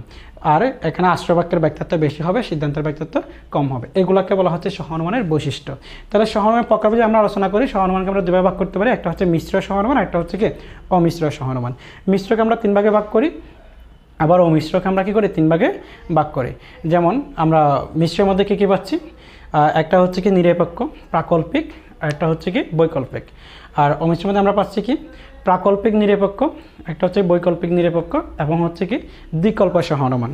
অর্থাৎ প্রাকল্পিক নিরপেক্ষ, নিরপেক্ষ সহ অনুমান যেখানে 3টা যুক্তিবাক্য নিরপেক্ষ থাকে, আর প্রাকল্পিকের মধ্যে 3টা যুক্তিবাক্য প্রাকল্পিক থাকে এবং বৈকল্পিকের মধ্যে 3টা যুক্তিবাক্য বৈকল্পিক থাকে। আমরা প্রাকল্পিক যুক্তিবাক্য বলে কোনগুলোকে বলি? যেগুলোর মধ্যে যদি তবে থাকে। যেমন যদি মেঘ হয় তবে বৃষ্টি হবে, যেমন যদি জমি উর্বর হয় তবে ফসল ভালো হবে, আবার যদি বৃষ্টি হয় তবে জমি উর্বর হবে, সুতরাং যদি কি হয় জমি উর্বর হয় তবে ফসল ভালো হবে। অর্থাৎ যদি তবে থাকলে সেটাকে বলা হচ্ছে কি প্রাকল্পিক। এবং হয় না হয়, যেমন আমরা বলতে পারি সামিয়া হয় চট্টগ্রামে জন্মগ্রহণ করেছে, না হয় রাজশাহীতে জন্মগ্রহণ করছে। এই যে এখানে হয় না হয় থাকলে সেটাকে বলা হচ্ছে কি বৈকল্পিক যুক্তিবাক্য। 3টা বাক্য বৈকল্পিক হলে সেটা বৈকল্পিক, প্রাকল্পিক হলে সেটা প্রাকল্পিক এবং 3টা নিরপেক্ষ হলে সেটা হচ্ছে নিরপেক্ষ সহ অনুমান। আবার প্রাকল্পিক নিরপেক্ষ, বৈকল্পিক নিরপেক্ষ। অর্থাৎ এখানে প্রধানাশ্রয় বাক্যটা কী হবে, প্রাকল্পিক হবে, আর বাকি দুটা বাক্য নিরপেক্ষ হবে। তারপর বৈকল্পিক নিরপেক্ষের মধ্যে প্রধান আশ্রয় বাক্যটা বৈকল্পিক হবে, বাকি দুটা বাক্য নিরপেক্ষ হবে। দ্বিকল্পের মধ্যে প্রধান যে আশ্রয় বাক্য থাকবে সেটাকে হয় প্রাকল্পিক যৌগিক হয়, অর্থাৎ দুইটা প্রাকল্পিক যুক্তি বাক্য হবে। আর অপদান আশ্রয় বাক্য এবং হচ্ছে কি অপদান আশ্রয় বাক্য এবং সিদ্ধান্ত দুটা বৈকল্পিক অথবা কী হবে, অপদান আশ্রয়কে বৈকল্পিক হবে অথবা নিরপেক্ষ হবে, সিদ্ধান্ত নিরপেক্ষ হবে অথবা বৈকল্পিক হবে। যেমন আমরা এই যে সহনমানের যে তিনটা বাক্য, এটাকে বলা হচ্ছে কি প্রধান আশ্রয় বাক্য, এটাকে বলা হচ্ছে অপদান আশ্রয় বাক্য, এটাকে বলা হচ্ছে কি সিদ্ধান্ত। আর সহনমানের এই যে এই পদটাকে বলা হয় প্রধান পদ, এই পদটাকে বলা হয় প্রধান পদ, আর এটাকে বলা হচ্ছে কি অপদান পদ, এটাকে বলা হচ্ছে কি অপদান পদ। তারপর প্রধান পদটা যেই বাক্য আছে তার নাম হচ্ছে কি প্রধান আশ্রয় বাক্য, অপদান পদটা যেই বাক্য আছে তার নাম হচ্ছে কি অপদান আশ্রয় বাক্য। এই যে ফুল এই পদটা, এটা দুইটা আশ্রয় বাক্যের মাঝে আছে কিন্তু সিদ্ধান্তের মাঝে নাই, তাকে বলা হচ্ছে কি মধ্যপদ, তাকে বলা হচ্ছে কি মধ্যপদ। প্রধান পদকে আমরা প্রকাশ করি পি দ্বারা, অপদান পদকে প্রকাশ করি এস দ্বারা, এবং মধ্যপদকে প্রকাশ করি এম দ্বারা, মধ্যপদকে প্রকাশ করা হয় এম দ্বারা। সো এখন প্রধান আশ্রয় বাক্য, অপদান আশ্রয় বাক্য, তাহলে এই জিনিসগুলো আমাদের একটু জানা হয়ে গেল, কারণ পরীক্ষাতে 1 নম্বর কোয়েশ্চেন বা 2 নম্বর কোয়েশ্চেন আসতে পারে। সেটা হচ্ছে কি প্রধান আশ্রয় বাক্য কী এবং অপদান আশ্রয় বাক্য কী, তারপর সিদ্ধান্ত কী। তাহলে মোটামুটি ষষ্ঠ অধ্যায় আমাদের এখানেই শেষ। সবচেয়ে আমাদের গুরুত্বপূর্ণ টপিক হচ্ছে এখান থেকে আবর্তন এবং কি প্রতিবর্তন। আরেকটা আমরা বললাম সহনুমান, সহনুমানের কয়েকটা নিয়মের মধ্যে আমরা বললাম যে প্রথম নিয়মটা, অর্থাৎ 3টা যুক্তি বাক্য থাকবে, 3টা পদ থাকবে, সেটাকে লঙ্ঘন করলে হয় চতুষ্পদী অনুপবর্তী, সেটা খুব বেশি ইম্পর্টেন্ট। তারপর হচ্ছে কি চতুষ্পদী অনুপবর্তীর এখানে আরেকটা আছে, সেটা হচ্ছে কি অবৈধ মধ্যপদজনিত, প্রধান পদজনিত, আর একটা হচ্ছে কি অপদান পদজনিত। তারপর 2টা অর্থে ভাগ করা হলে সেখান থেকে একটা অনুপবর্তী হয় দ্ব্যর্থক অনুপবর্তী। এগুলো হচ্ছে কি খুবই ইম্পর্টেন্ট চ্যাপ্টার, বা আমরা এইগুলো একটু দেখবো এখান থেকে সহনুমানের নিয়মগুলোর মধ্যে। বিশেষ করে হচ্ছে 1 নাম্বার, 3 নাম্বার, 4 নাম্বার এই নিয়মগুলো, অর্থাৎ 1 থেকে 5 পর্যন্ত নিয়মগুলো দেখলে হয়ে যাবে। তারপর সংস্থানটা দেখবো মধ্যপদের সংস্থান, অর্থাৎ মধ্যপদের ভূমিকাটা কি, মধ্যপদটা কোথায় কীরকম থাকবে। যেমন প্রথম সংস্থানে মধ্যপদটা হচ্ছে কি প্রধান আশ্রয় বাক্যের বিধেয় স্থানে, অপদান আশ্রয় বাক্যের উদ্দেশ্য স্থানে অবস্থান করে। দ্বিতীয় সংস্থানে হচ্ছে কি মধ্যপদটা দুইটাতেই বিধেয় স্থানে অবস্থান করে। তৃতীয় সংস্থানে হচ্ছে কি মধ্যপদটা দুইটাতেই উদ্দেশ্যের স্থানে অবস্থান করে। এবং চতুর্থ সংস্থানে হচ্ছে কি মধ্যপদটা প্রধান আশ্রয় বাক্যের উদ্দেশ্যের স্থানে, অপদান আশ্রয় বাক্যের বিধেয় স্থানে অবস্থান করে। সরি, প্রধান আশ্রয় বাক্যের বিধেয় স্থানে, অপদান আশ্রয় বাক্যের উদ্দেশ্য স্থানে অবস্থান করে। অর্থাৎ 4টা সংস্থান, এগুলো একটু আমরা পড়ে নেব এখান থেকে। তারপর আমরা যাই আমাদের লাস্ট অধ্যায়, যেটা হচ্ছে কি সপ্তম অধ্যায়। সপ্তম অধ্যায় হচ্ছে আমাদের আরোহের ভিত্তি। সো এখানে আমাদের জ্ঞানমূলক প্রশ্ন আমরা একটু দেখি। আরোহ শব্দের ইংরেজি প্রতিশব্দ কী, তারপর হচ্ছে কি আরোহের ভিত্তি কত প্রকার, আরোহ অনুমান কাকে বলা হয়, অপনয়ন কাকে বলা হয়, কোটাবাস কাকে বলা হয়, কার্যকরণ নিয়মকে কী বলা হয়। অর্থাৎ দেখো আরোহের ভিত্তি হচ্ছে 2 প্রকার।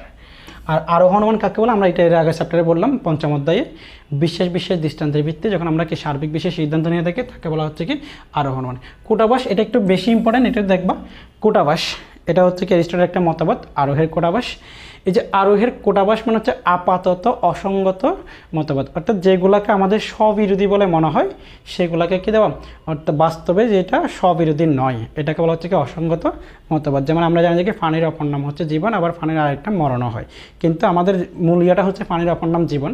বাট ফানির অতিরিক্ত বা বন্যা বা ঘূর্ণিঝড়, এই যে ফানির ফলে যে মানুষের বা ফানিতে ডুবে যে মৃত্যুবরণ করছে, এটা আমাদের মনে হয় যে দুটো না বিরোধী, কিন্তু আসলে বিরোধী নয়। অর্থাৎ প্রকৃতির নিয়মানুবর্তিতার নীতি এবং নিয়মের মাঝে যে বৈচিত্র্য, ওখান থেকে হচ্ছে কি কোটাবাসের নিয়মটা আসছে। তারপর কার্যকরণ নিয়ম, কারণ কি এবং শর্ত কি, তারপর হচ্ছে নিরীক্ষণ এবং পরীক্ষণ কি। তো এখানে হচ্ছে কারণ, কোনো কাজের, আমরা জানি যে কি পৃথিবীতে প্রত্যেকটা কাজের পিছনে একটা না একটা কারণ থাকে, কোনো কাজের ঠিক আগেরটা। যেমন মেঘ, আমরা জানি মেঘ থেকে কি হয়, বৃষ্টি হয়, মেঘ থেকে বৃষ্টি হয়, আর বৃষ্টির ফলে মাটি ভেজা থাকে। সো এখন আমি যদি বলি এই যে বৃষ্টি যখন কাজ বা কার্য, তখন মেঘ হচ্ছে কারণ, তখন মেঘ হচ্ছে কি কারণ। আবার মাটি ভেজাটা যখন কাজ, তখন বৃষ্টি হচ্ছে কি কারণ, তখন বৃষ্টি হচ্ছে কি কারণ, আর মাটি ভেজা হচ্ছে কি কার্য। তাহলে ঠিক কোনো কাজের আগের বিষয়টাকে বলা হচ্ছে কি কারণ, এখানে বৃষ্টির আগের বিষয়টা হচ্ছে কি মেঘ। তাহলে আরেকটা আছে শর্ত। এই যে এখন মেঘ হওয়ার জন্য কী কী জিনিস দরকার হয়, মেঘ হওয়ার জন্য বায়ুর আর্দ্রতা দরকার আছে, জলীয় বাষ্প দরকার আছে, তারপর হচ্ছে কি নদী বা সাগরের পানি দরকার আছে। তো এগুলা হচ্ছে কি মেঘের শর্ত, এগুলোকে বলা হচ্ছে কি মেঘের শর্ত। তাহলে আমরা কারণটা বুঝতে পারলাম এবং শর্ত জিনিসটা বুঝতে পারলাম। তাহলে শর্তের মধ্যে নেগেটিভ পজিটিভ অর্থাৎ সদর্থক এবং নয়ার্থক দুইটা হতে পারে। তারপর হচ্ছে কি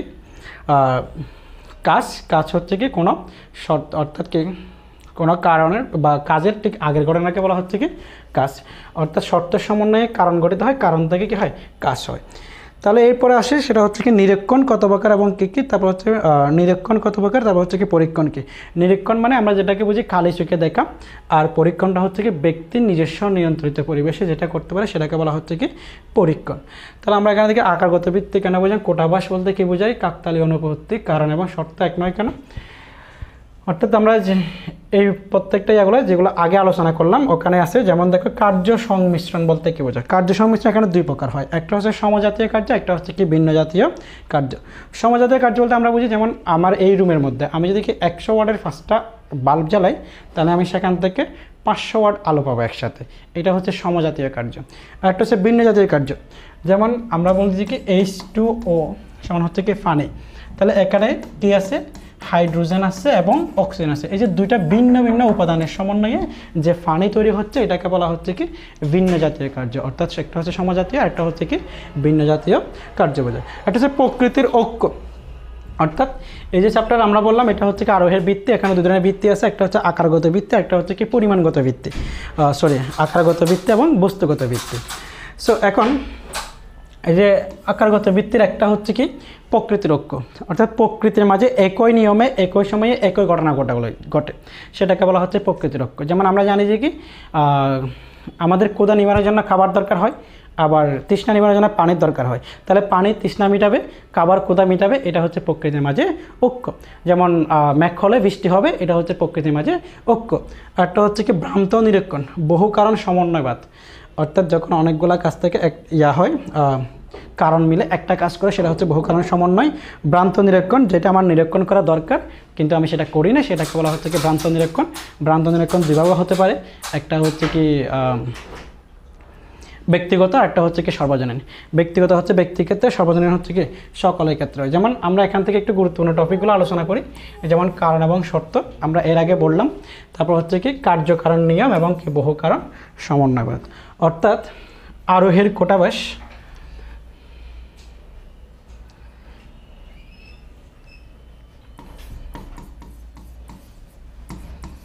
আমাদের চ্যাপ্টারটা হচ্ছে কি আরোহের ভিত্তি। এখানে ভিত্তিটা হচ্ছে কি দুই প্রকার, একটা হচ্ছে কি আকারগত আর একটা হচ্ছে কি বস্তুগত। আকারগত ভিত্তি আবার দুই প্রকার, একটা হচ্ছে কি প্রকৃতির নিয়ম অনুবর্তের নীতি, আর একটা হচ্ছে কি কার্যকারণ নিয়ম। বস্তুগত ভিত্তি দুই প্রকার, একটা হচ্ছে কি নিরীক্ষণ, আর একটা হচ্ছে কি পরীক্ষণ। একটা নিরীক্ষণ, একটা হচ্ছে কি পরীক্ষণ। এখন প্রকৃতির নিয়মানুবর্তের নীতি, অর্থাৎ যে প্রকৃতির নিয়মের মাঝে এখানে দুইটা জিনিস আছে, একটা হচ্ছে প্রকৃতির নিয়ম আর একটা হচ্ছে নিয়মের মাঝে বৈচিত্র্য। অর্থাৎ আমরা জানি যে কি প্রকৃতিতে একই নিয়মে একই ঘটনাগুলো ঘটে, এটাকে বলা হচ্ছে প্রকৃতির নিয়ম। যেমন আজকে যেমন আমার ফানে যেমন তৃষ্ণা নিবারণ করতেছে, খাবার যেমন ক্ষুধা নিবারণ করতেছে, আগামী দিনে সেম এই কাজটা করবে, এটাকে বলা হচ্ছে প্রকৃতির নিয়ম। আর নিয়ম মাঝে হচ্ছে কি বৈচিত্র্য, অর্থাৎ কখনো আমরা জানি যে কি মেঘ হলে বৃষ্টি হয়, এটা হচ্ছে প্রকৃতির নিয়ম, কিন্তু আমার চকবাজারে বৃষ্টি হচ্ছে, হয়তো বা কাজের দিকে বৃষ্টি হচ্ছে না, এটাকে বলা হচ্ছে কি নিয়মের মাঝে বৈচিত্র্য। তারপর কার্যকারণ নিয়ম, এখানে দুইটা জিনিস আছে। পরীক্ষাতে আমার এখান থেকে একটা কোয়েশ্চেন আসার সম্ভাবনা খুবই বেশি, একটা হচ্ছে কি বহু কারণবাদ, একটা হচ্ছে কি বহু কারণ সমন্বয়বাদ। অর্থাৎ বহু কারণ, একটা হচ্ছে কি বহু কারণ সমন্বয়।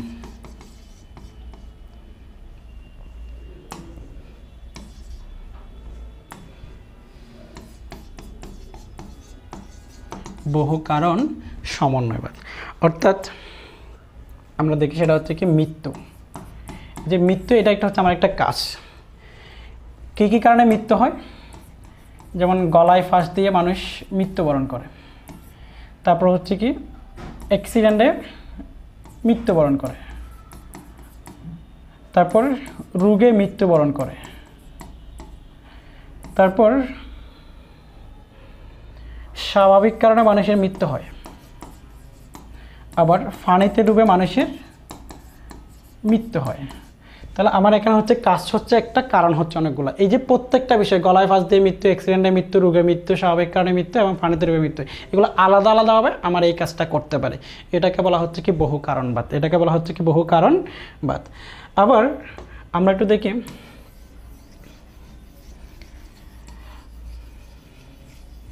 এই যে বহু কারণবাদ অর্থাৎ মিথ্যা একটা কাজ আলাদা আলাদা তারা কাজগুলো করতে পারে, সেই জন্য তাকে বলা হচ্ছে বহু কারণবাদ। কিন্তু এই যে গলায় ফাঁস দিলে মানুষের মৃত্যু হবে না, অ্যাক্সিডেন্টে মানুষের মৃত্যু হবে না, রোগে মানুষের মৃত্যু হবে না, স্বাভাবিক কারণে মৃত্যু হবে না, পানিতে ডুবো মানুষের মৃত্যু হবে না, যদি কি থাকে তার মাঝে শ্বাস প্রশ্বাস চালু থাকে, যেমন শ্বাস প্রশ্বাস বন্ধ হওয়া, শ্বাস প্রশ্বাস বন্ধ হওয়া। অর্থাৎ এটা হচ্ছে কি সবগুলো কারণের সংমিশ্রণ, অর্থাৎ সবগুলো এক জায়গায় এটা একসাথে কি করতে পারে, কাজটা করতে পারে, সবগুলো সম্মিলিত হবে। যখন শ্বাস প্রশ্বাসটা বন্ধ হয়ে যায় তখন মানুষের মৃত্যুটা হয়ে থাকে। এই জন্য এটাকে বলা হচ্ছে কি বহু কারণ সমন্বয়বাদ, এটাকে বলা হচ্ছে কি বহু কারণ সমন্বয়বাদ। আমরা একটা আরেকটা উদাহরণ দিই, যেমন x plus y plus z সমান পি, অথবা এক্স ওয়াই জেড সমান পি। অর্থাৎ এখানে আমার এক্স ওয়াই জেড তিনটা মিলে আমার কি হয়, পি কাজটা করতে পারে। আবার এখানে এক্স ওয়াই জেড অর্থাৎ এক্স পি কাজ করতে পারে, ওয়াই পি কাজ করতে পারে, জেড কী করতে পারে, পি কাজ করতে পারে। তাহলে এটাকে আমরা বলি কি বহু কারণ সমন্বয়, আরেকটা হচ্ছে কি বহু কারণবাদ। অর্থাৎ আলাদা আলাদা যখন করতে পারে সেটা হচ্ছে কি বহু কারণবাদ, আরেকটা হচ্ছে যখন একসাথে কাজটা করে সেটাকে বলা হচ্ছে কি বহু কারণ সমন্বয়বাদ। যেমন আমরা বলতে পারি এই যে শরবত, কারণ শরবত তৈরি করতে আমার কী লাগে, চিনি, পানি, তারপর হচ্ছে কি লেবুর রস, সবগুলো একসাথে মিশে আমার শরবতটা তৈরি হয়, এটাকে বলা হচ্ছে কি বহু কারণ সমন্বয়বাদ। তাহলে আমার এখান থেকে গেলে বহু কারণবাদ কি এবং বহু কারণ সমন্বয়বাদ কি। এরপর আমরা আরেকটা জিনিস বলছি, সেটা হচ্ছে কি নিরীক্ষণ, আরেকটা হচ্ছে কি পরীক্ষণ। এখন নিরীক্ষণটা হচ্ছে কালি চোখে দেখা, অর্থাৎ অণুবীক্ষণ যন্ত্রের সাহায্যে ছাড়া যখন আমরা কালি চোখে দেখে কোনো কিছু নির্ণয় করি সেটাকে আমরা নিরীক্ষণ বলি। এই নিরীক্ষণের ক্ষেত্রে আমরা দুই ধরনের ভুল দেখি, একটা হচ্ছে কি ভ্রান্ত নিরীক্ষণ, আরেকটা হচ্ছে কি অনিরীক্ষণ। ভ্রান্ত নিরীক্ষণ একটা দুভাগে হতে পারে, একটা হচ্ছে ব্যক্তিগত, আরেকটা হচ্ছে কি সর্বজনীন। যেমন আমরা বলি যে সূর্য পূর্ব দিকে ওঠে পশ্চিম দিকে অস্ত যায়, এই কথাটা হচ্ছে ভুল। কারণ দেখো সূর্য এক জায়গায় স্থির, পৃথিবীটা তার চারপাশে ঘুরে, তো সুতরাং সূর্য পূর্ব দিকে ওঠেও না, পশ্চিম দিকে অস্ত যায় না, সেটা আমরা সবাই ভুল বলি, এটাকে বলা হচ্ছে কি সর্বজনীন ভ্রান্ত নিরীক্ষণ। আরেকটা হচ্ছে কি ব্যক্তিগত ভ্রান্ত নিরীক্ষণ। যেমন কেউ একজন একটা দড়িকে সাপ মনে করলো, এটাকে বলা হচ্ছে কি ব্যক্তিগত ভ্রান্ত নিরীক্ষণ, কারণ এটা হচ্ছে ব্যক্তি তার নিজের ভুল। আরেকটা হচ্ছে কি অনিরীক্ষণ, অর্থাৎ যে বিষয়গুলো আমাদের দেখার কথা বা নিরীক্ষণ করার কথা সেগুলো যখন আমরা নিরীক্ষণ করি না সেটাকে বলা হচ্ছে কি অনিরীক্ষণ। যেমন আমরা বলতে পারি যাদের মাথায় দুইটা করে পাক আছে তারা দুইটা করে বউ পাবে, সকালবেলা স্বপ্নগুলো সত্যি হয়। তারপর হচ্ছে কি হাতে এই যে নৌকার এখানে সাদা সাদা ফুল ফুললে নতুন কাপড় পাওয়া যায়, এগুলো হচ্ছে কি অনিরীক্ষণ করা। অর্থাৎ যে জিনিসগুলো আমার দেখা দরকার সেগুলো আমরা দেখিনি, যারা পেয়েছে বা যারটা সত্যি হয়েছে সেগুলোকে আমরা কি করেছি, অবলোকন করেছি, তাকে বলা হচ্ছে কি অনিরীক্ষণজনিত অনুপবর্তি। তো আরেকটা হচ্ছে পরীক্ষণ, ব্যক্তি তার নিয়ন্ত্রিত পরিবেশে যখন ওই সেম ঘটনা বারবার ঘটাতে পারে তাকে বলা হচ্ছে কি পরীক্ষণ। তবে আমাদের এখান থেকে পরীক্ষণ এবং নিরীক্ষণ থেকে কোয়েশ্চেন হয়তো ততটা বেশি হবে না, কিন্তু কোয়েশ্চেনটা আসবে বেশিরভাগ সেটা হচ্ছে কি বহু কারণবাদ, বহু কারণ সমন্বয়বাদ। আরেকটা হচ্ছে কারণ এবং শর্ত প্রকৃতির নিয়ম, অর্থাৎ আরোহের যে বৃত্তি আমরা দুইটা পড়ালাম, একটা হচ্ছে আকারগত বৃত্তি, একটা হচ্ছে বস্তুগত বৃত্তি। অর্থাৎ আমাদের আকারগত বৃত্তি থেকে কোয়েশ্চেনগুলোই হবে। সো আজকে আমাদের মোটামুটি এই যে তোমাদের যে শর্ট সিলেবাস অন্তর্ভুক্ত চ্যাপ্টারগুলো ছিল এগুলো নিয়ে আমরা একটা ধারণা দেওয়ার চেষ্টা করেছি। আমাদের পরের এমসি ক্লাসে আবার দেখা হবে। সবাই ভালো থেকো। আসসালামু আলাইকুম।